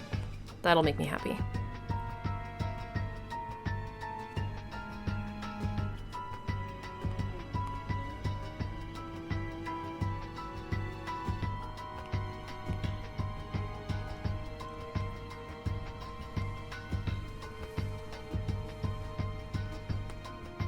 Y'all had some nice questions though. This has been great.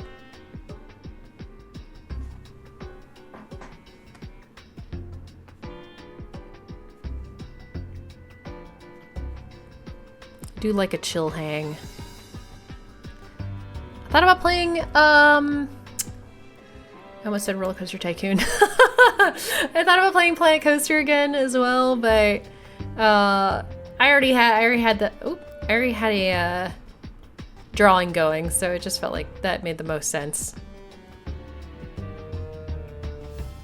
And I'm Pokemon pilled right now, so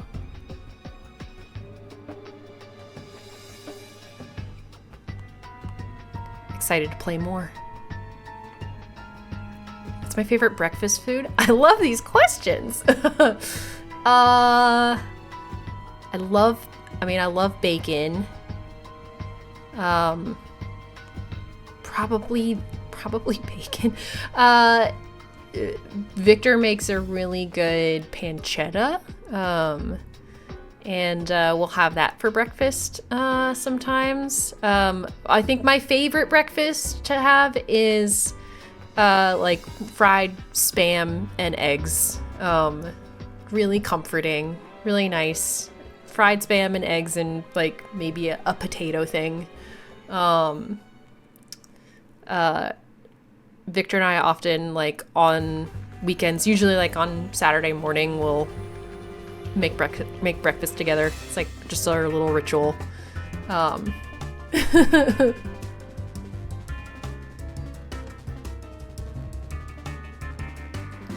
host a daily story time with kiddos because of my job, and y'all have been a huge inspiration for character voices. Oh, just Jocelyn, that's so sweet to hear. Thank you. Never been super comfortable reading out loud, but it's becoming easier every time. So thank you all. Oh, you're so welcome. Oh, that's so sweet. Ah, it definitely, like, the first couple times, like voice acting and recording it, like, you know, those first few episodes that we ever did something like that, it was kind of like, oh, like I was like thinking about it really hard. But it's so funny because, you know, when we're just playing together anyway, a lot of times, even like not recording it, we would just like do some voices for fun because it was just fun, like, to give that to each other and just like play around with it and add a little extra play to the game. So yeah, I'm glad that that's been inspiring for you.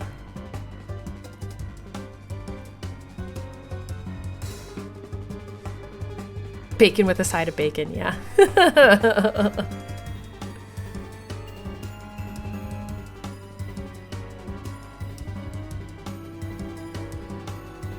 Also an oatmeal person. I really like a rolled oatmeal with like a bunch of berries cooked in and topped with like walnuts and pepitas, craisins.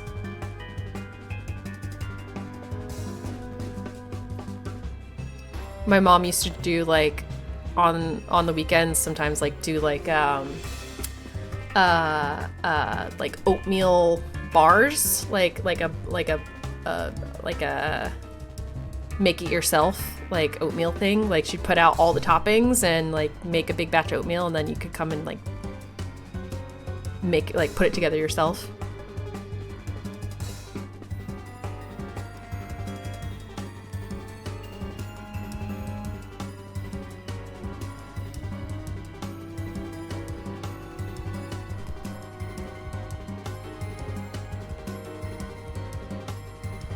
The part where we just make up the folds.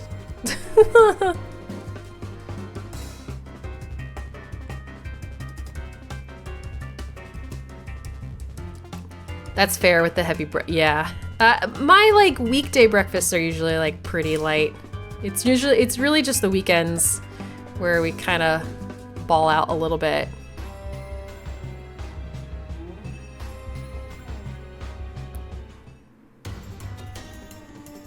A lot of times I'm like, here, let's bring this back up here. Yeah,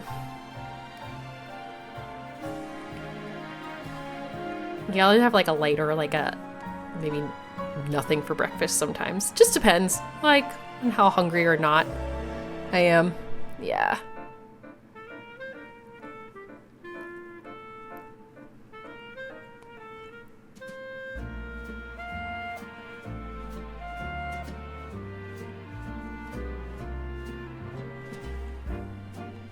I love this outfit so much. I want this outfit IRL that my character has.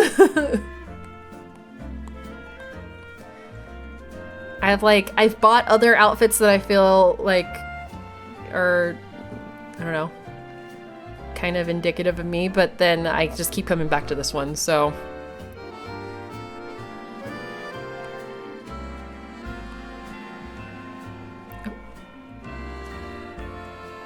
The game does have great customization. It really does.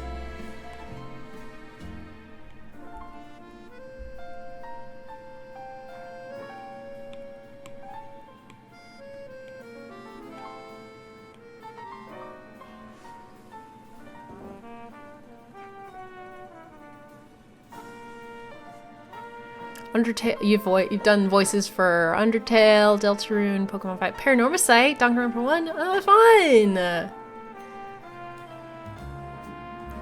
Yeah, bought a million outfits, keep going back to the same one. It's just like me in real life. Just wear this closet full of things, wear the same 4 things over and over again. Ooh, chicken gnocchi soup sounds so good.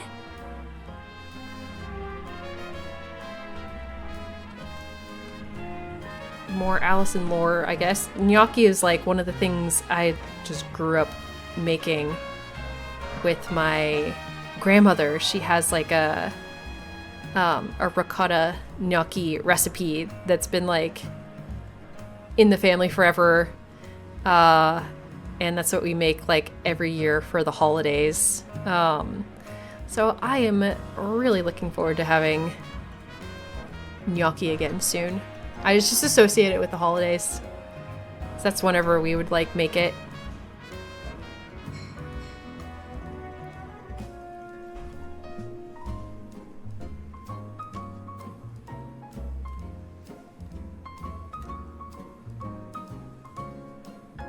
It does hit the spot. Oh my god.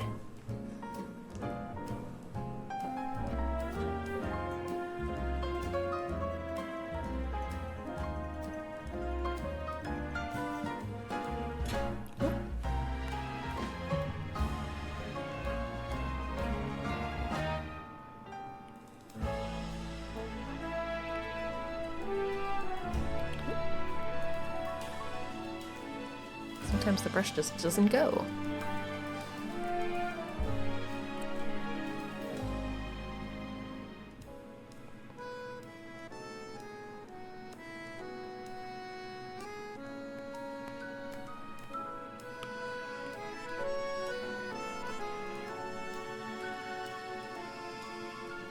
Oh, that's so cool. That's awesome. That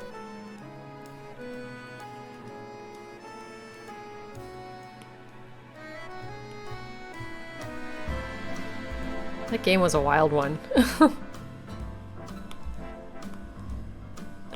Let's see here.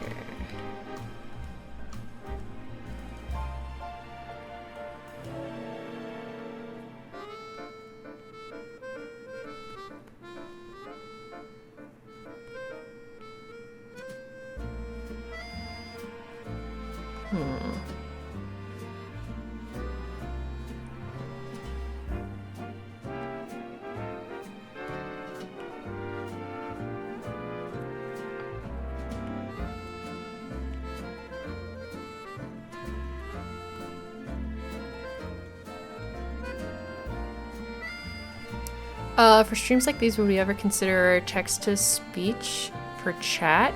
Yeah, I've thought about it a little bit. That's honestly one that, like, we've thought about doing some more integration like that, especially for these where, you know, there's less of us, there's only one of us, and there's less talking.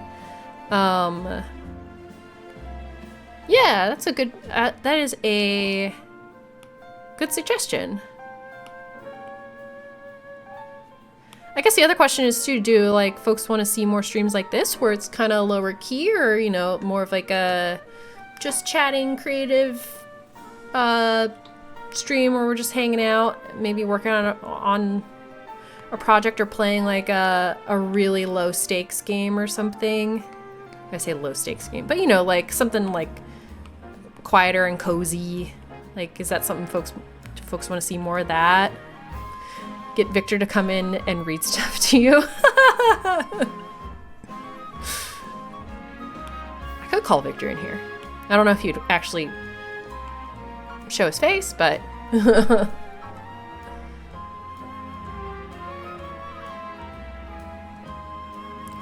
love low-key chats, but all up to you.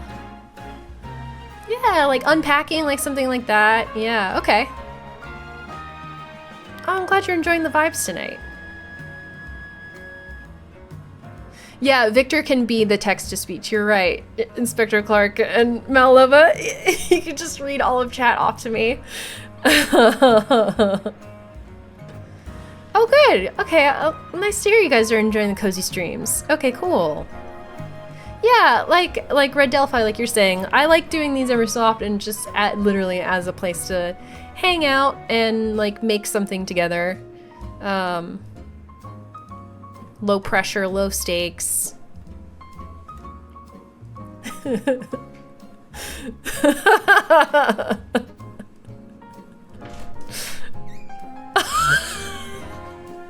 Oh my god. There's the Victor cameo.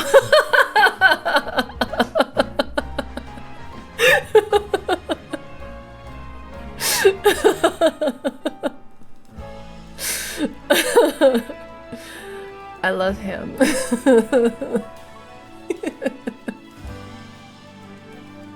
Oh no. You're gonna have to go back and check the VOD if you missed it. That's the little crumb you get.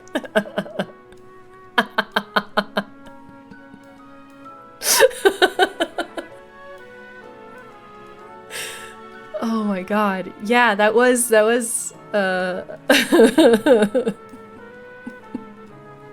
an excellent jump scare.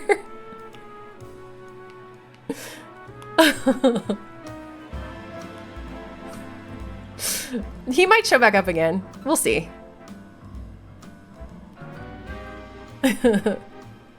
Does that count as the first stream he's been in? Maybe on camera, honestly. He's been in like, Victor's been in a couple playthroughs over the years and has said hello on stream before. Right when your guard's down, that's when he'll get you. Yeah.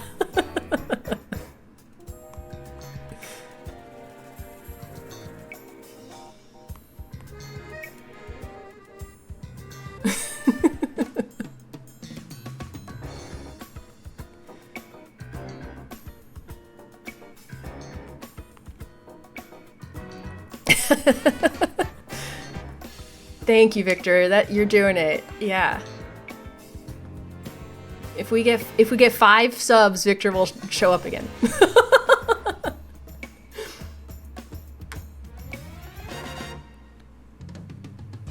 Any movies or shows coming out that I'm looking forward to? Oh, you're already subbed. Well. In the future. Oh, what kind of tea am I drinking? I am drinking, it's called Honey Lavender Stress Relief. It's not hot anymore because it's been sitting here for an hour and a half, but it's my favorite caffeine-free evening tea. I love it very much. Yeah, from Yogi. Really nice.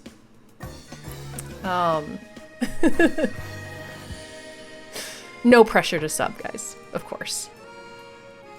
But we appreciate the support, always. Yeah, the Yogi teas are good. They're like, you know, they're mass-produced-ish, like bagged teas, but whenever you're like in a pinch or, you know, just want something quick, like they're really good. And they've got some good flavor combos. Yeah. So I like Yogi tea. They also have the, oh, it's like the, what's it called? Perfect Energy, like vanilla spice is really good. I enjoy that one a lot. Sorry. And then this one I enjoy. I drink a lot of tea. I'm a tea drinker, definitely. Mug warmer is a great idea. I should get one of those. I know Victor has one at work and I should just have one on my desk.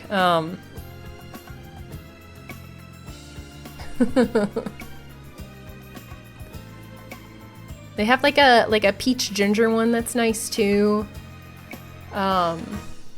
If you want to like support like small like tea providers though, I definitely recommend doing that. Some of my favorites are the Gilded Tiefling, it's spelled T-E-A.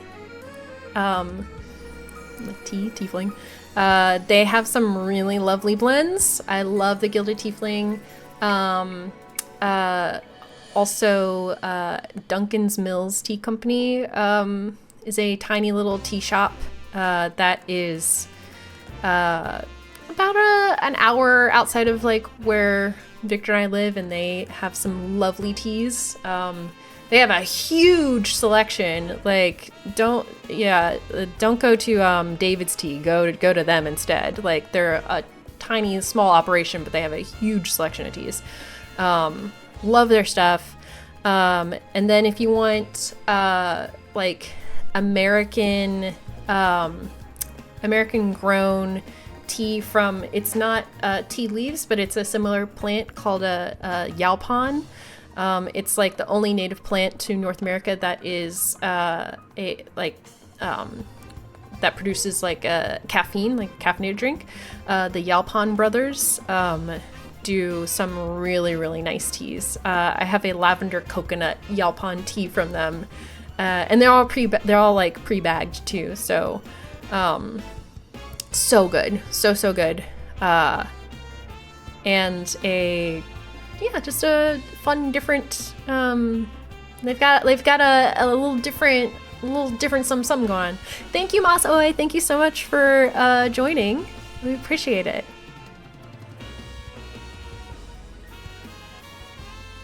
Yeah, I'm a big tea drinker.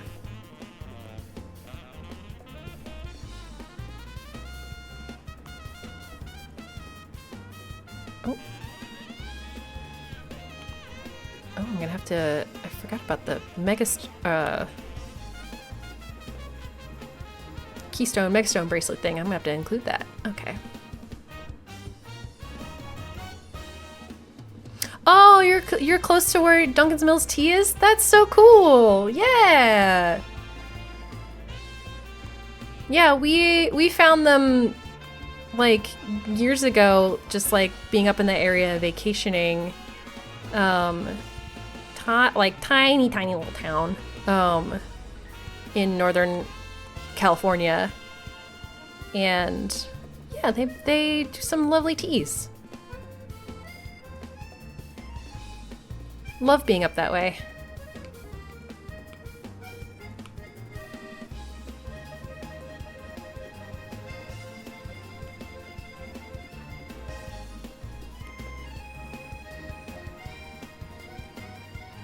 I've gotten like a bunch of like family and friends to buy Duncan's Mills tea as well.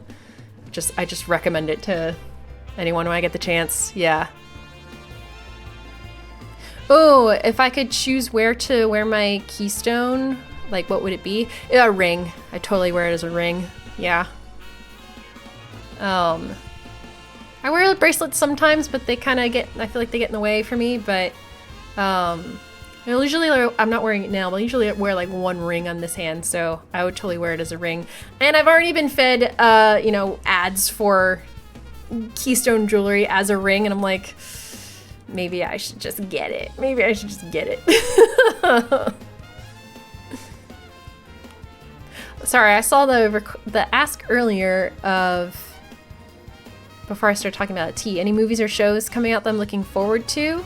I was talking about it at the top of stream, but yeah, The Mighty Nine coming out, which is Critical Role's animated version of their second campaign. I'm definitely most excited for that.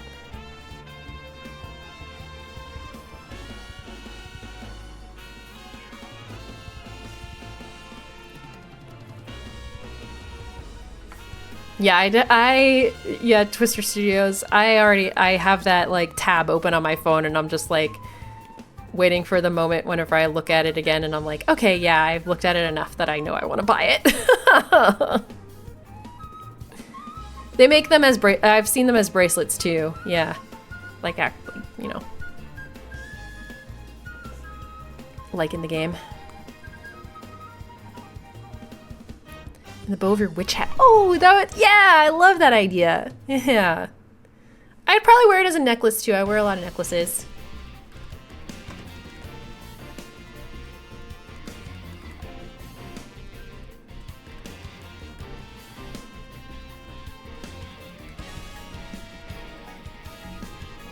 Family just got a Dropout account. Any Rex? Oh my god. Literally everything on Dropout is like such a blast. Obviously Game Changer and Make Some Noise are like kind of the flagship ones, and then all of, you know, the Dimension 20 series are really, really good. Definitely Game Changer and Make Some Noise though. I feel like that's where they're doing some really fun creative stuff. I enjoy Dirty Laundry, and they have a new show called Crowd Control that I've been having a lot of fun watching too. I feel like it's figuring itself out. Gastronauts is very good if you like food, like cooking shows. That's like their comedy cooking competition show. And then they've got some like some of their deep cuts from College Humor are on there too. Victor and I, had already seen it, but I had not. Went and watched Total Forgiveness with Grant O'Brien and Allie Beardsley. That one's a lot.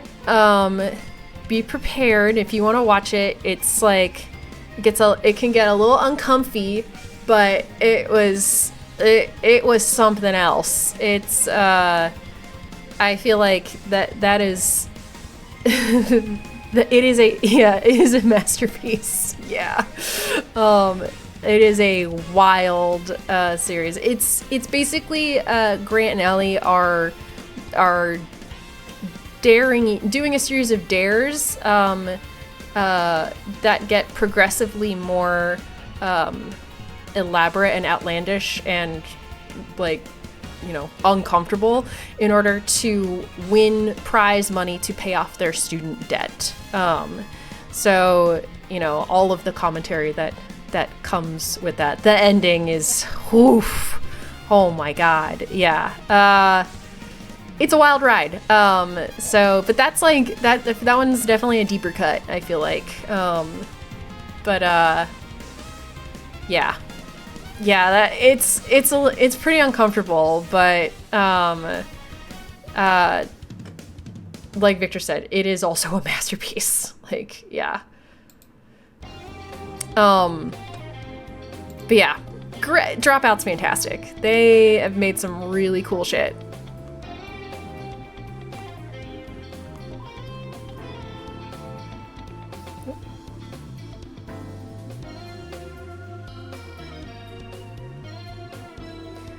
Something that like Victor and I did whenever we were like introducing Dropout shows to like our extended our extended family and stuff is we watched the Make Some Noise ones that were like all of the impressionists, like all of the people doing impressions and it was like the perfect way to like introduce people to it because it was very Who's Line adjacent. What's up, Mads? Hey, welcome. You came right when I was drawing my character's crotch. It's perfect timing. Yeah. Welcome. We're just hanging and drawing. But yeah, there's so much on that, like, their library is very deep. There's so much you can watch.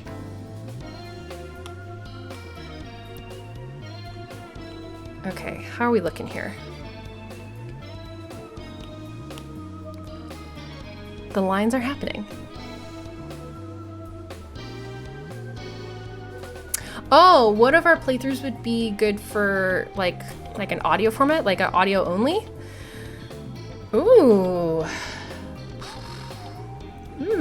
I might even turn that back to anyone here in chat that has maybe listened to something instead of watched it, and how, like, which ones worked for you and which ones didn't.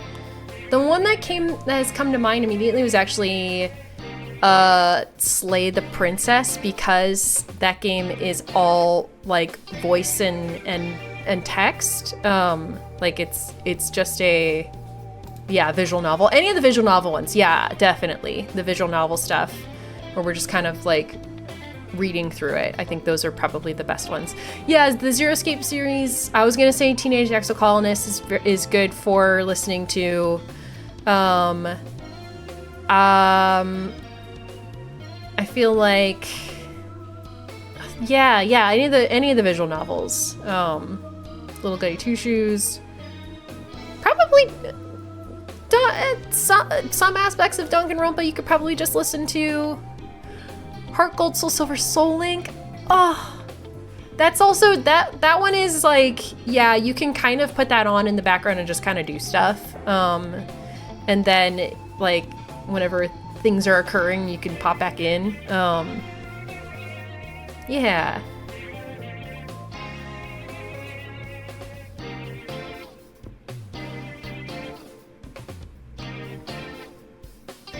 Oh, you got through Disco Elysium? We did play Witcher 3. Oh, yeah, if you're wondering if you can start on Witcher. Okay, I understand now. You've listened to everything. You could probably just listen to Witcher. You know, like all the cutscenes in that and everything is voiced, so that probably adds to it. In Stars in Time, you can definitely just listen to for sure, and start again a prologue. Pre-stream Yap Session compilation podcast one. Yes, I know. I really want to do that.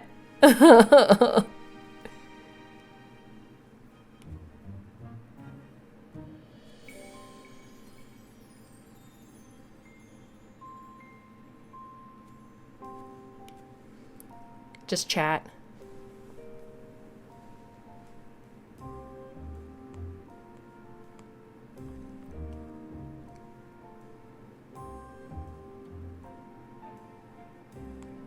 How do you win it? Oh my gosh. Yeah, I agree. Any of the Soul Link Nuzlocke stuff you can definitely have on in the background. Those are good listening material for sure as well.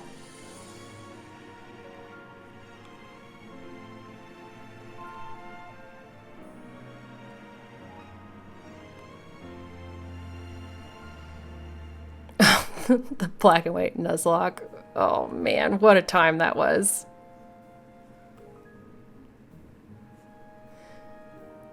The failed run of Bing Bong. Oh. Chips and salsa. Ugh. Rip in pieces to that, to the many dead versions of that Nuzlocke. Epic highs and lows of our Nuzlocks. What's something I'd love to do on the channel someday but haven't gotten to? Also a really nice question. I don't know. Like, I would like it if, I don't know. I don't know if it would be like a specific game or something.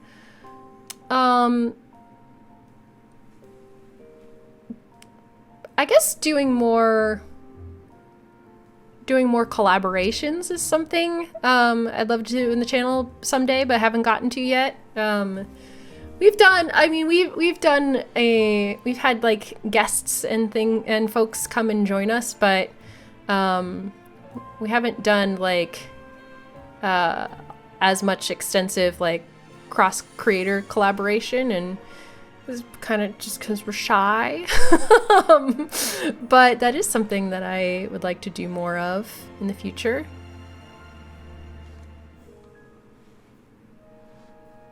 Yeah, I think the black and white Nuzlocke probably wouldn't work as a podcast. Yeah. I think you could probably listen to Witcher, though. Because it is so long, you can kind of just let it run. So I'm glad you've enjoyed everything that you've been listening to, though. Thank you.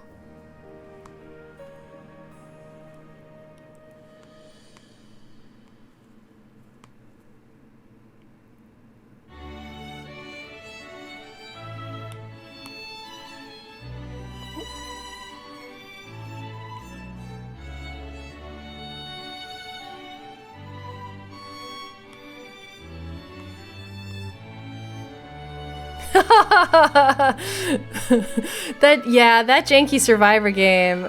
That was a finding the fun, but man, it really could have been something. Like, it was so close to being something. Yeah. That was a lot of fun. Thank you to the folks who showed up for that, for our charity stream. God, Mediterranean Inferno. Thank God Blake Roman is a friend and a good sport.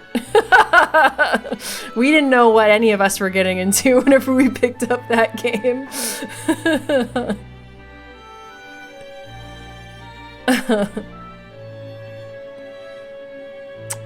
Hello, what's up? What's my favorite thing / styles of like thing to draw? Ooh. A really basic answer. I really like doing line art like this. I know that's like not quite the answer, but drawing lines and doing line work and then working the line work and then coloring it is really satisfying for me. I really like it. I love drawing birds and nature and creatures. I like doing a lot of I like doing creature design, dragon design, things that merge I guess real life animals and things together to like make something new. Base it all on some. Do all your creature design should be based on real things. Should always be starting with the base of something real. IMO. Mediterranean Inferno was a wild stream. Oh my god, yeah. No one has to die anywhere on our list of one-off materials. I haven't heard of that one. No one has to die? I'm gonna make note of that. I do have no I am not a human on the list right now. That one is probably gonna pop up. We wanted to do more like spooky, scary games for October, but a lot of us were traveling and or busy with work throughout October, so we just didn't have the time or bandwidth like we did last year to do like a scary game marathon like we did before, which was like I was a little disappointed about, but you know, it's the way the cookie crumbles sometimes, and the way our schedules and our bandwidth shook out. Now I'll have to look into that one. The collaboration / charity streams always have such an energy to them, but it's great. Yeah, they are kind of their own thing. Will we play that Survivor game again? No, probably not. I don't think we will play that one again. But we had a lot of fun with it while we were playing it. It was funny because Jake had already played it before we played it on stream, so that was his second time playing it. But yeah, I don't know if we'd come back to it again. But it was fun while we did play it. Would you guys still do the Still Wakes the Deep DLC as a one shot? Yeah, we've thought about that. Because I would like to go back to Still Wakes the Deep. It's funny. I mean, I would yes and no like to go back to it because I think it as a standalone story, I like kind of leaving it as is. But I had so much fun that I personally would be happy to like go back and revisit and play the DLC again. Or play the DLC and be in it again. So, oh, that's right. Jake did suggest doing it like a once a year thing. I forgot about that. Then maybe we will go back to the Survivor game as an annual thing.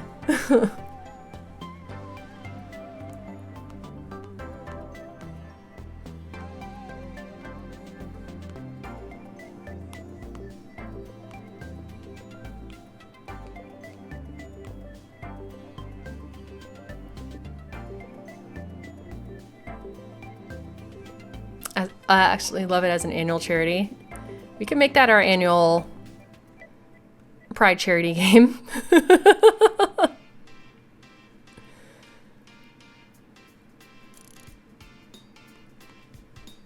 The I think unintentionally very queer game it ended up being. Have you heard of the game Until Then? No, I know Until Dawn, but I don't know Until Then. Not necessarily Spooktober, but vary your style and has great voice acting opportunities. Oh, good to know. Nice.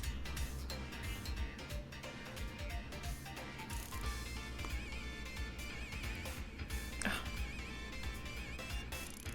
Damn it. Okay.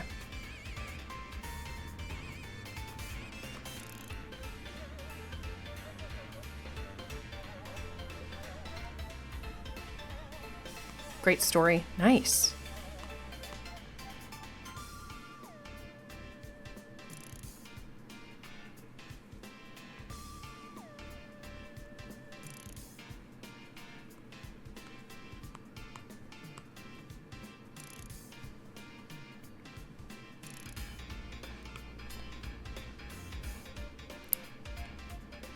Now I'm very curious. I'm gonna have to go look it up. Also, I realized I've been going. I haven't taken us to a break or anything. How's everybody feeling? I was honestly gonna see if I could finish up the line art and then I might not take us to break. I might just I might call it after that. Maybe I'll start. Maybe if there's time, if I get the lines done, I could throw down the like an initial block of color and then we may call it a night. It's been great, guys. Thank you.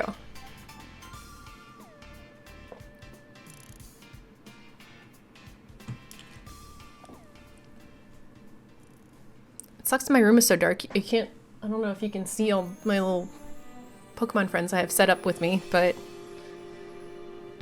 alas, I have lights up, but you can only see them in the poster reflection behind me. I don't feel like they're making a huge difference here, but oh well.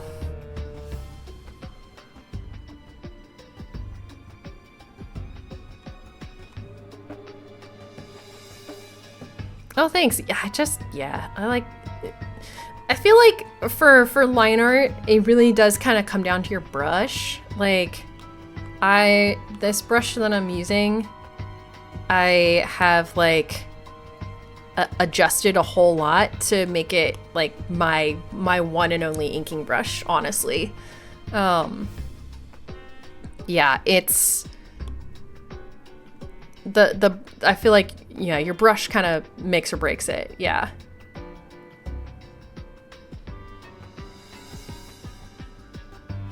The rotate plus zoom on hands builds on it. Yeah, I'm trying to figure out what to do. Yeah, you'll just have to catch him in the VOD. His ominous jump scare.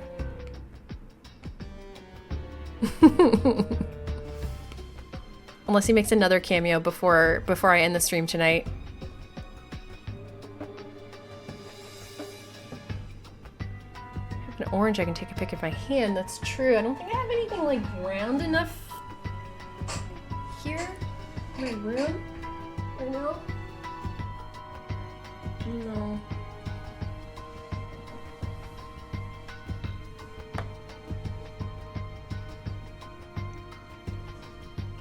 Use pressure sensitive stuff so it makes connecting different lines a little choppy sometimes. Yeah. I feel like for me the getting that like stabilization is really what helps with my lines a lot. Having a nice like stabilized brush.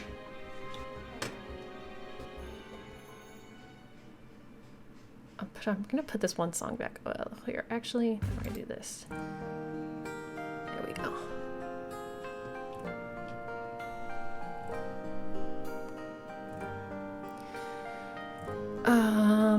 Maybe I had another reference in here. Hold on.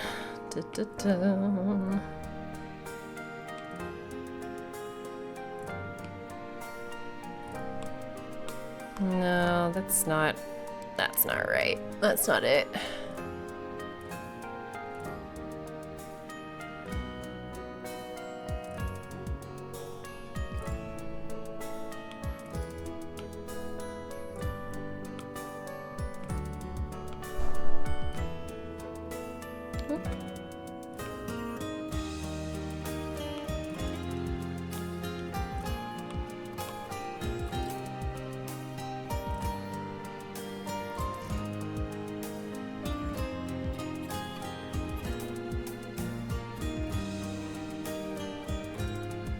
All right.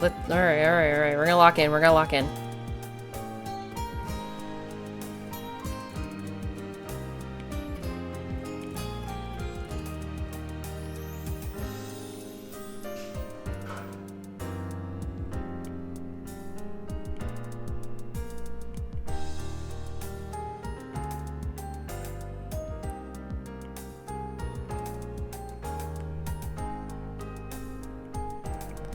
Drawing without a reference.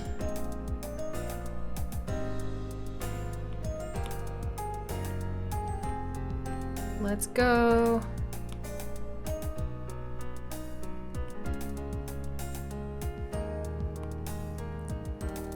Thank you, Color Crypt, for joining. Thank you so much. Appreciate the chat. Have a great night.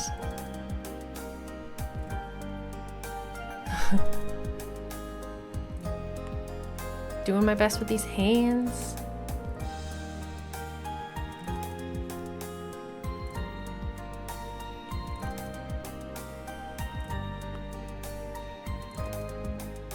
Actually, there's like Pokemon trainer art on this other screen over here for the soundtrack going. I'll just look at that.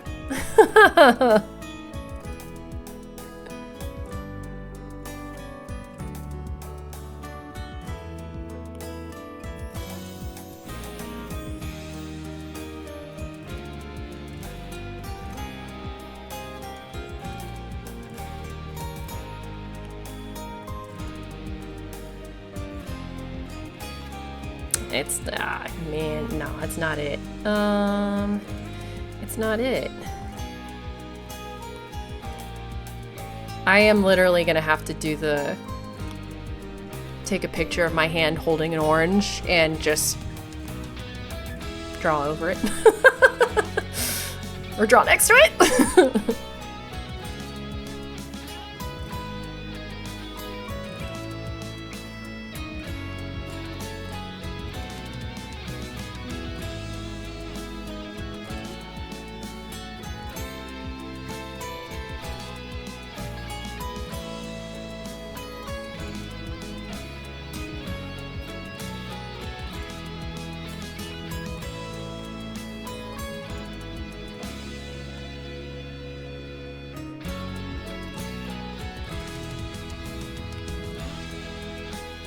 Yeah, I'm just making shit up. I don't know. I don't know.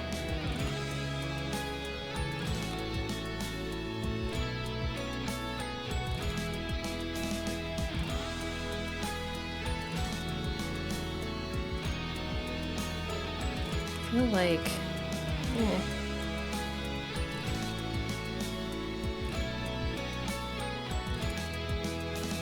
Like, you can probably see my hand onto the side here. I'm trying to like look at my hand, but it's not working. Nah.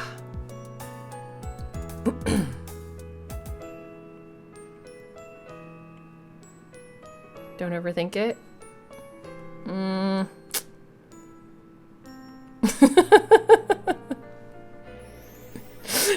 Probably too late for that. Yeah, maybe.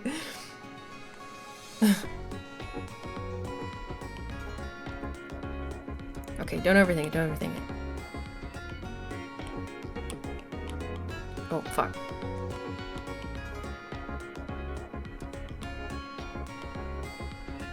And think more about it, yeah.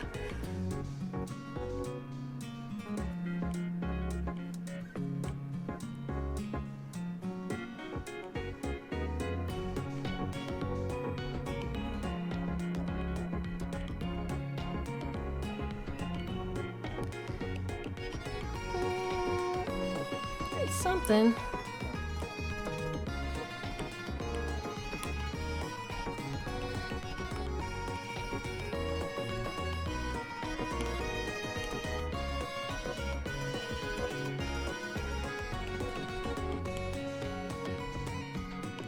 Yeah. Going to Hangman's Gambit, yeah. Just thinking. God. Fuck. Can you spell knife?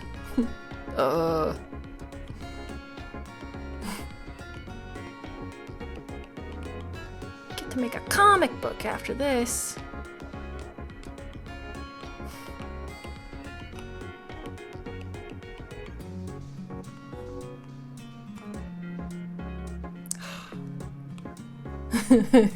Yes, Prosy D is Prosy D reference.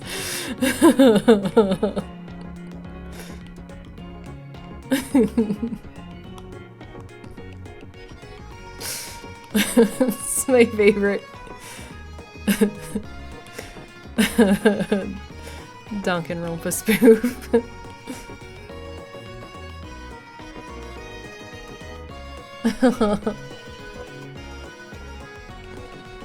Oh, hell yeah, that's awesome, Twister Studios.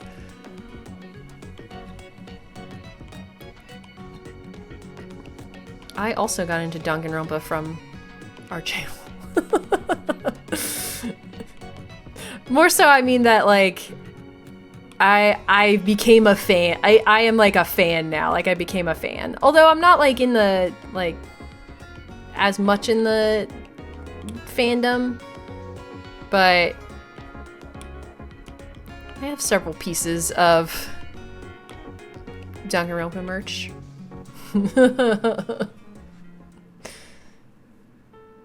In my my rotation.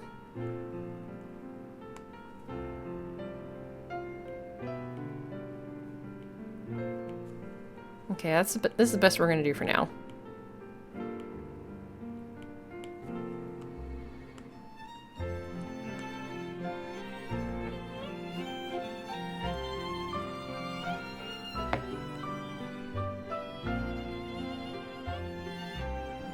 Definitely wandered into a Hot Topic and walked out with a Monokuma shirt for myself and for Gina.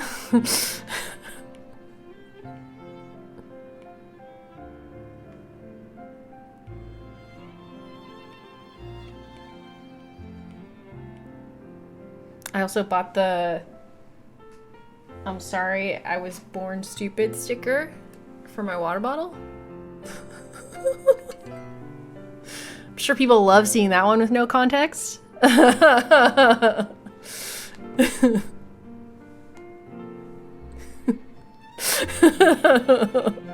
Yeah, this is a $2 Nagito statue. I have the full price Junko statue, like, above me over there. Like, up there. She deserves to be paid for in full price.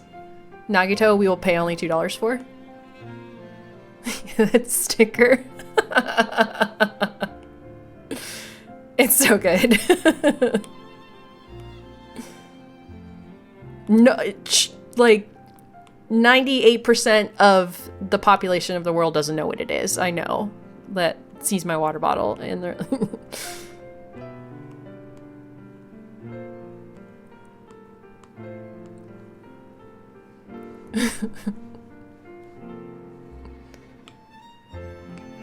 Unfortunately, Professor Icy, you're correct.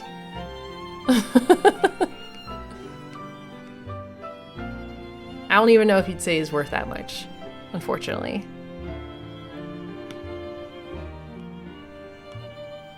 Get that boy some self-worth, on God.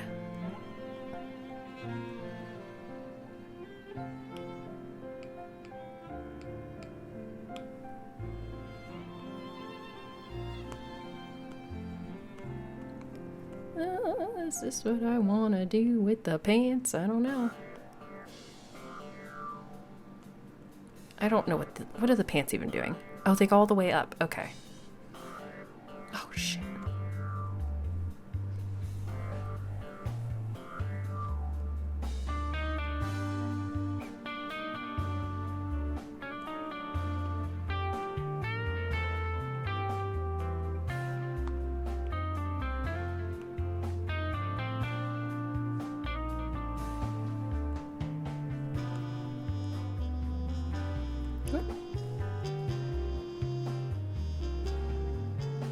That feels okay.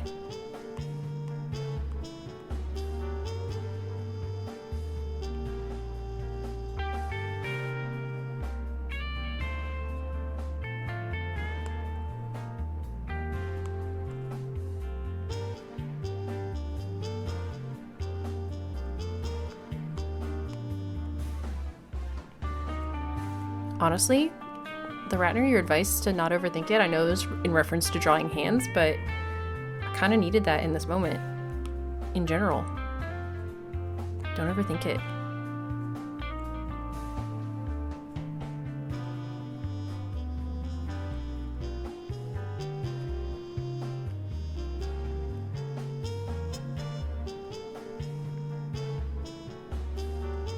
I'm overthinking it. Fuck.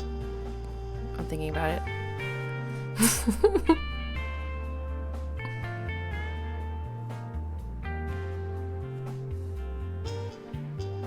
Just stop having thoughts.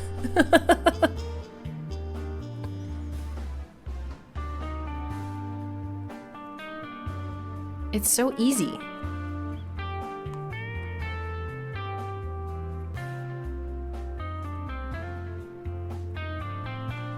No thoughts, only art. Yeah.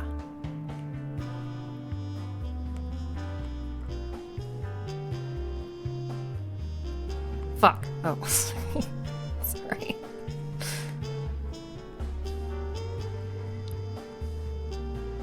Gang, I'm not drawing the hands live for you tonight. I'm not gonna do that. I don't think so.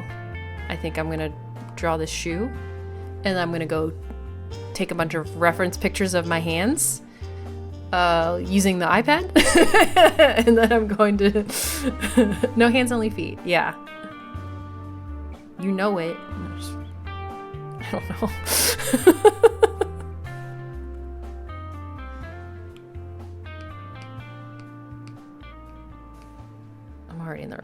right spot already? I am. Okay.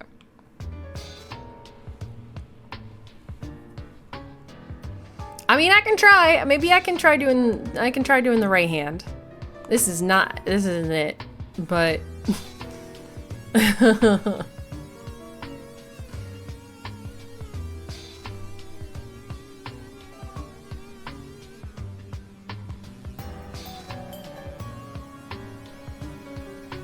God, I love the music in this game. It's so good.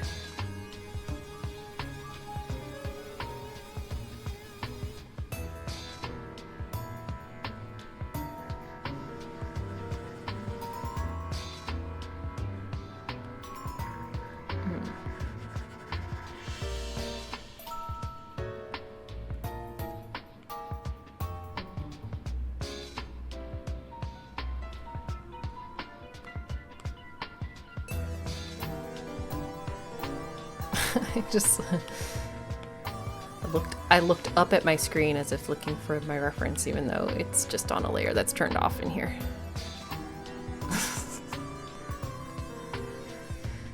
It's like whenever you make that like mental attempt to like Control Z something in real life.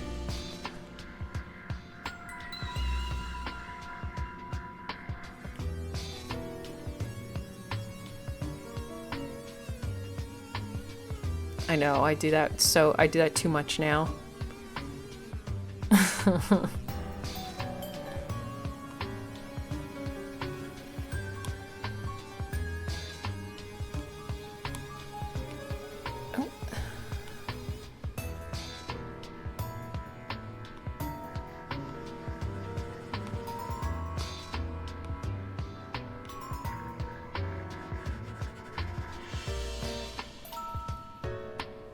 Gotten really bad because I've been doing that whenever I'm like drawing traditionally, because I draw so much on my iPad now that if I'm like drawing in my sketchbook, I'm trying to like either do the Procreate thing where I just do what I just did and I undo a stroke, or Control Z on my keyboard.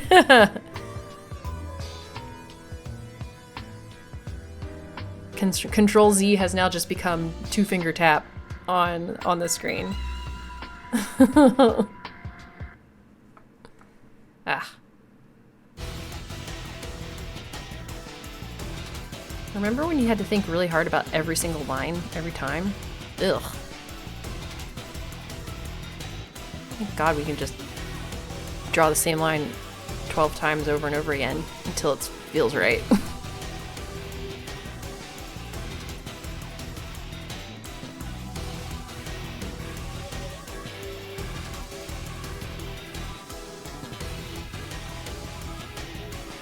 Hasn't felt right yet. Oh my God, what the fuck?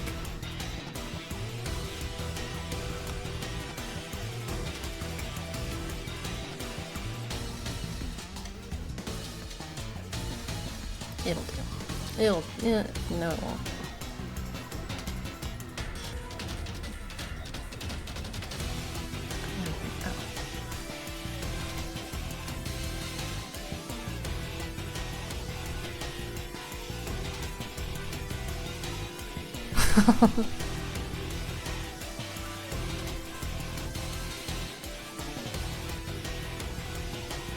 That's really funny.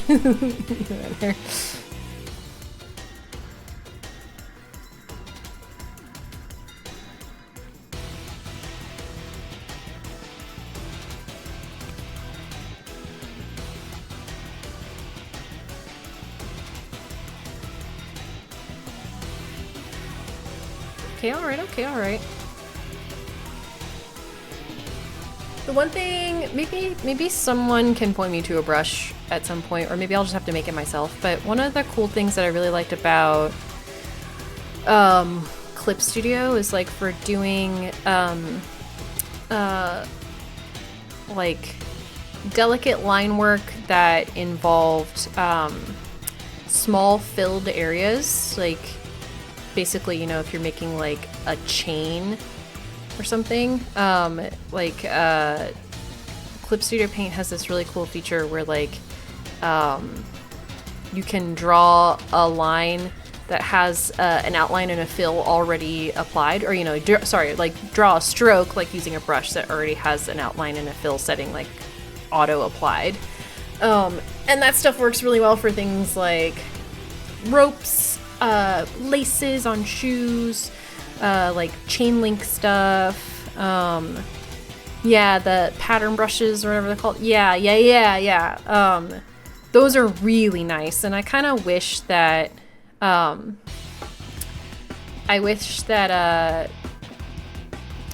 Procreate had something like that, but I don't know. Maybe it does, and I just haven't found it yet. But basically, I'm like gonna do shoelaces here, but normally in like Clip Studio, it would be easy, taken care of.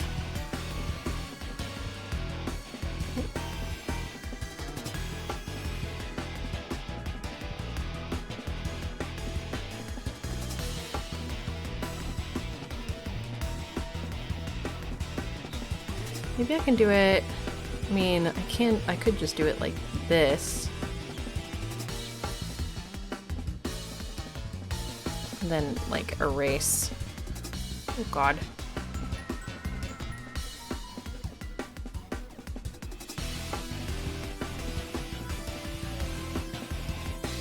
That's annoying. And it looks like shit.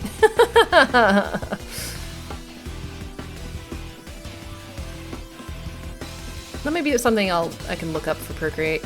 Because otherwise, I guess it's just drawing individual laces like this. I mean, not the worst.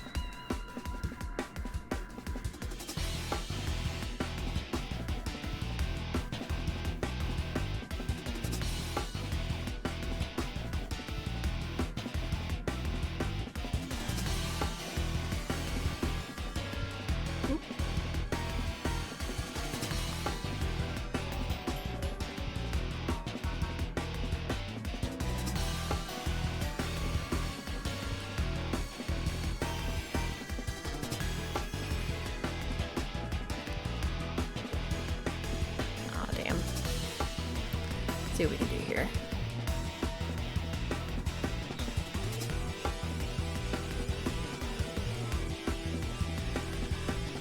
Just tapering on one side and a very high stability, but it's an outline brush that takes into account both of the colors you have.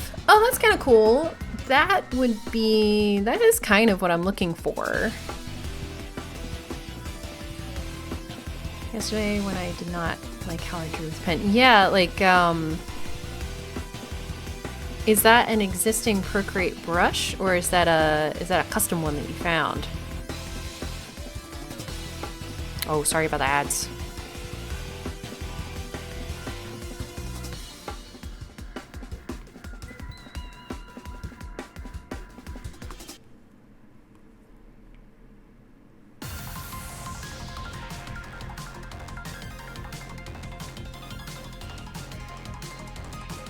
I'll have to look that up though. That could be a viable solution.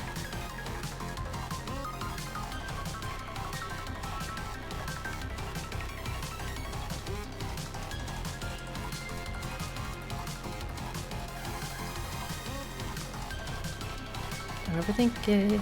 Try not to overthink it. It's tied.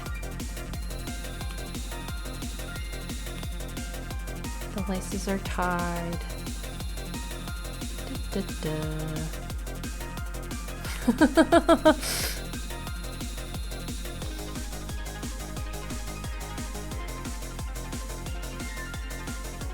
Those eye guard music, hell yeah.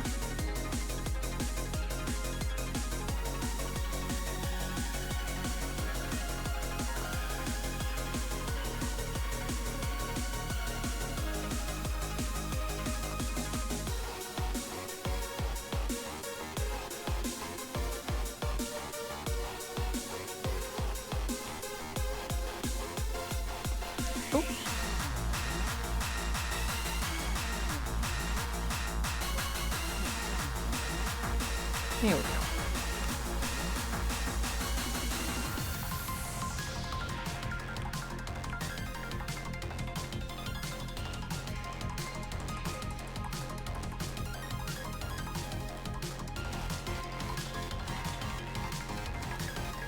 music is making me want to draw faster. Go, go, go, go, go.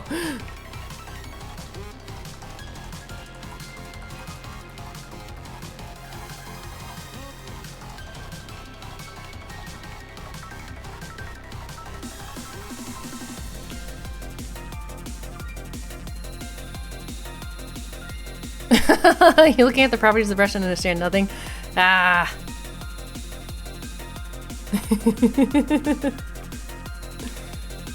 I understand.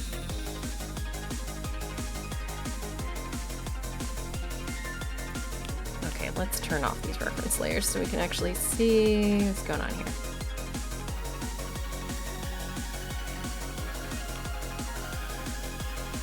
Okay, all right. Oh, shit.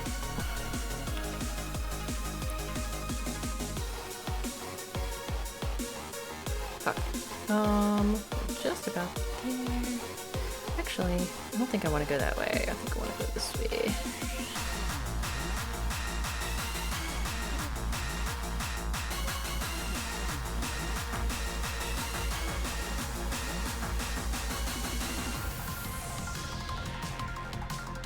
Do it. Yes, beat Titanfall. You got it. Oh, man. We gotta fix that. No tangents. All right, let's fix this. And we'll do one attempt at a hand. And then we'll call it good. Apologies for no break tonight. I realize I just like went right through, but this has been really nice. I probably should take a break because I think my back would appreciate that, but thank you all for hanging with me.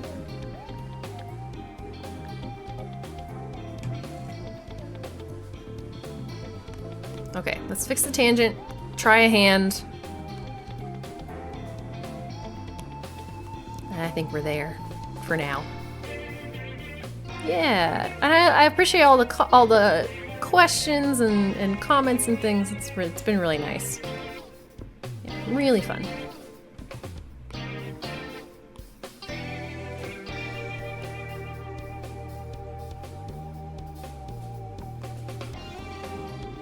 Oh, nice. You've been locking in doing some drawing right now. Yeah.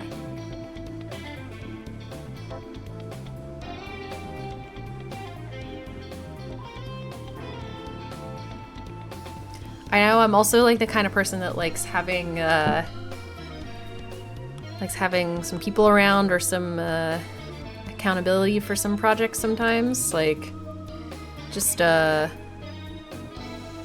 sitting on the couch like with another person or hang with somebody, one or two people is always nice for me for working. It's a little more, but if that's what this stream can provide for you, then that's great. Perfect.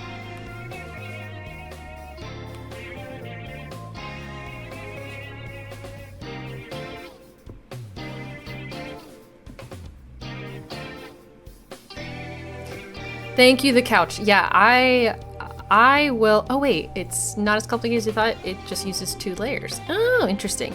I'm gonna go look that up. I'm gonna go see if I can find the tutorial for that.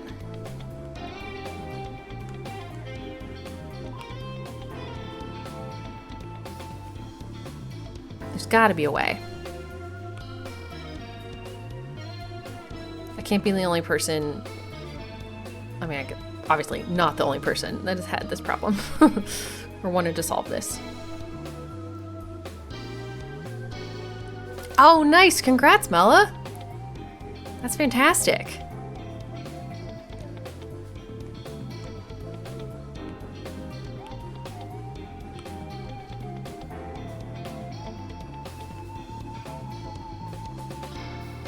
Fixing all the tangents down here.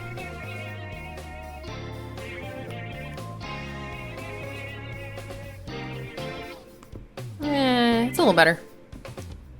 It's still, it's on the edge.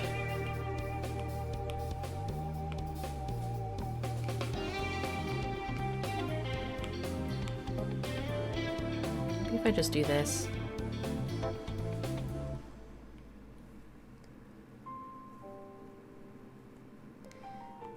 Yeah, I'll take that. I'll take that. There we go. Alright. Hand attempt number 3012. I don't know. Let's go for it. Ugh. It just isn't it.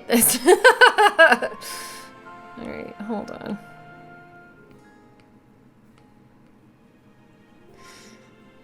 I'm glad you, thank you for believing.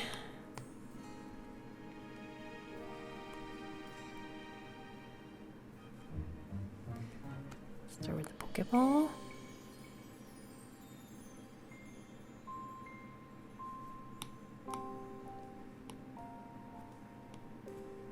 Okay, alright, okay.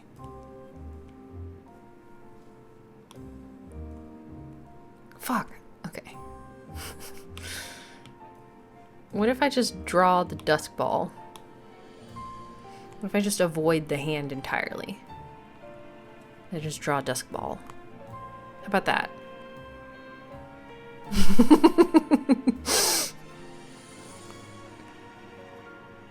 Mm-hmm.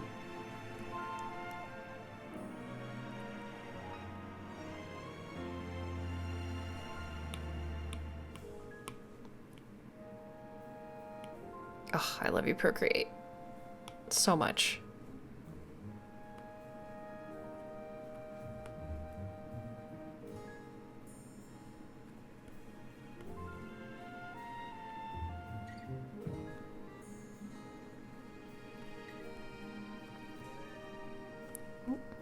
I hate you, Procreate. Why are you doing this?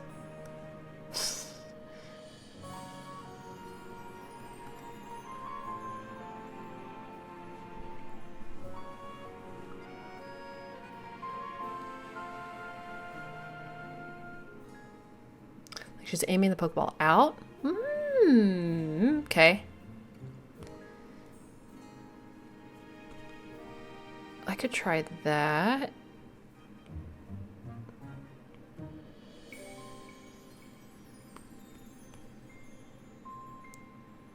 Okay, one sec. Hold on.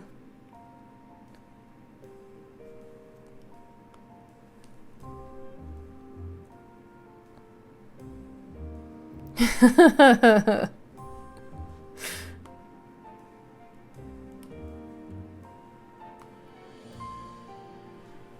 is the dream. I'm out of hand practice, unfortunately.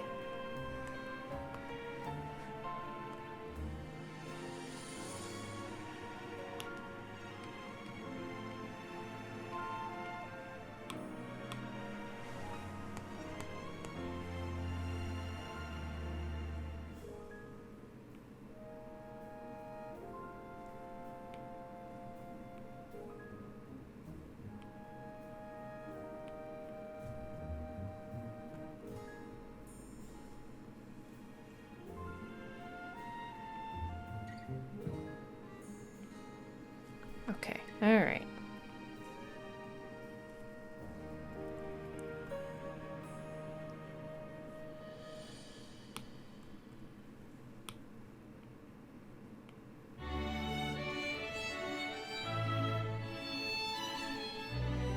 Back in the museum.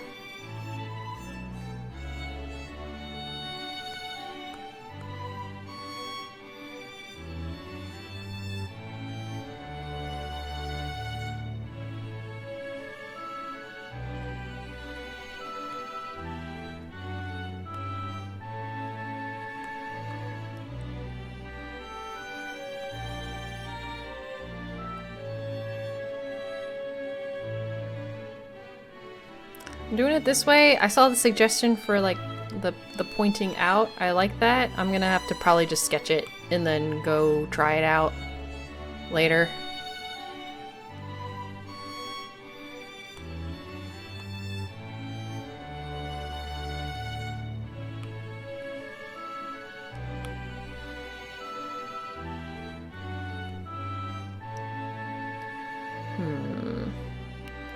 Not feeling super confident in this. Really.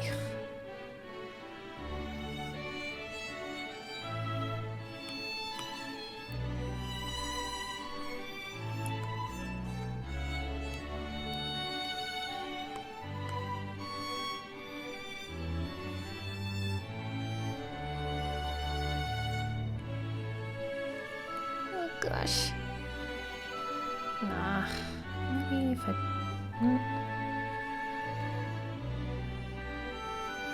Yay! Congrats, Ratner!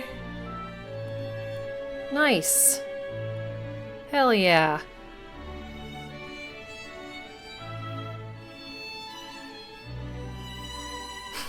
No, this is not it. This is not it. No, I didn't. This is not it.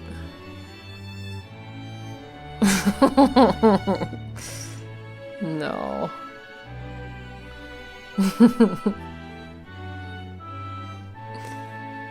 An attempt was made.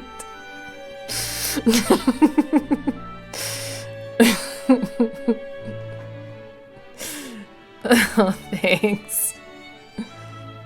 Thanks, everybody.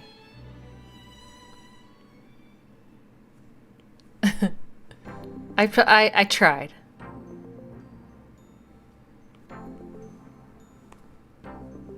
Nah, it's just not what I want. I did draw a hand, though. I said I was gonna draw it, and I did. And look at me go.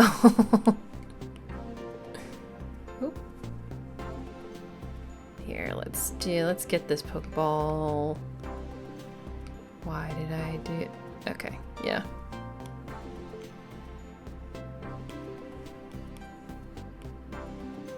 Let's get this Pokeball separated.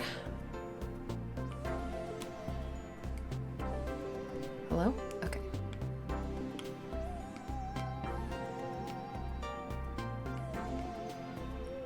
Okay. Well, better than AI by leaps and bounds. True, true. Ah.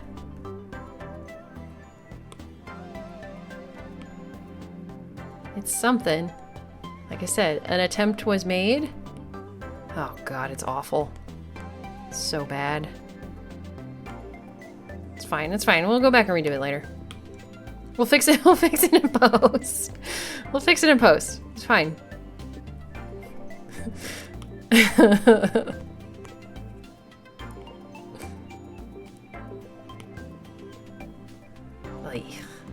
Alright. And let's turn this layer off, and then let's turn that one off. Okay, this is as far as we got. Don't mind this. Don't mind that. Or the actual literal hand. It's not the worst. It's not great though. It's I had to get the idea down, I think is really I needed to complete the pose, but yeah, it's not what I want. But that's fine. I don't think I'm gonna do any color blocking yet for it because I want to figure out these hands, but once I do that, I think I'll be able to throw in the colors and then start doing the more dramatic 100 line lighting and rendering. I'm excited to keep working on this one. This was a lot of fun, gang. Thank you. Yeah, this is where we ended up. This is me and Mephisto. Oh shit, I forgot. I haven't even finished. I didn't even finish this foot over here. I had mentally had it in my mind that was going to be the first thing I would work on whenever I started the stream, but then I just jumped right into chatting and then doing the trainer line art. Ah, well. It's good progress. Yeah, thank you. Thanks. Yeah, at least we're matching. Yeah. It's perfect. Oh man, this has been a lot of fun. Yeah, it's been really nice having a chill time together. Start with shoe, end with foot. I'm gonna draw that foot in the hands off stream, and then yeah, I'm excited to share the updates on. I'll throw it on socials and I'll share it once I'm done. But thank you all so much for joining for a nice chill hangout art evening. This was really, really nice. I appreciate everyone showing up and hanging out, and wonderful questions. Love chatting. This has been really lovely. So thank you all so much for the support. excited to see you all next time. So have a wonderful evening, rest of your day, everyone. All right, bye, everyone.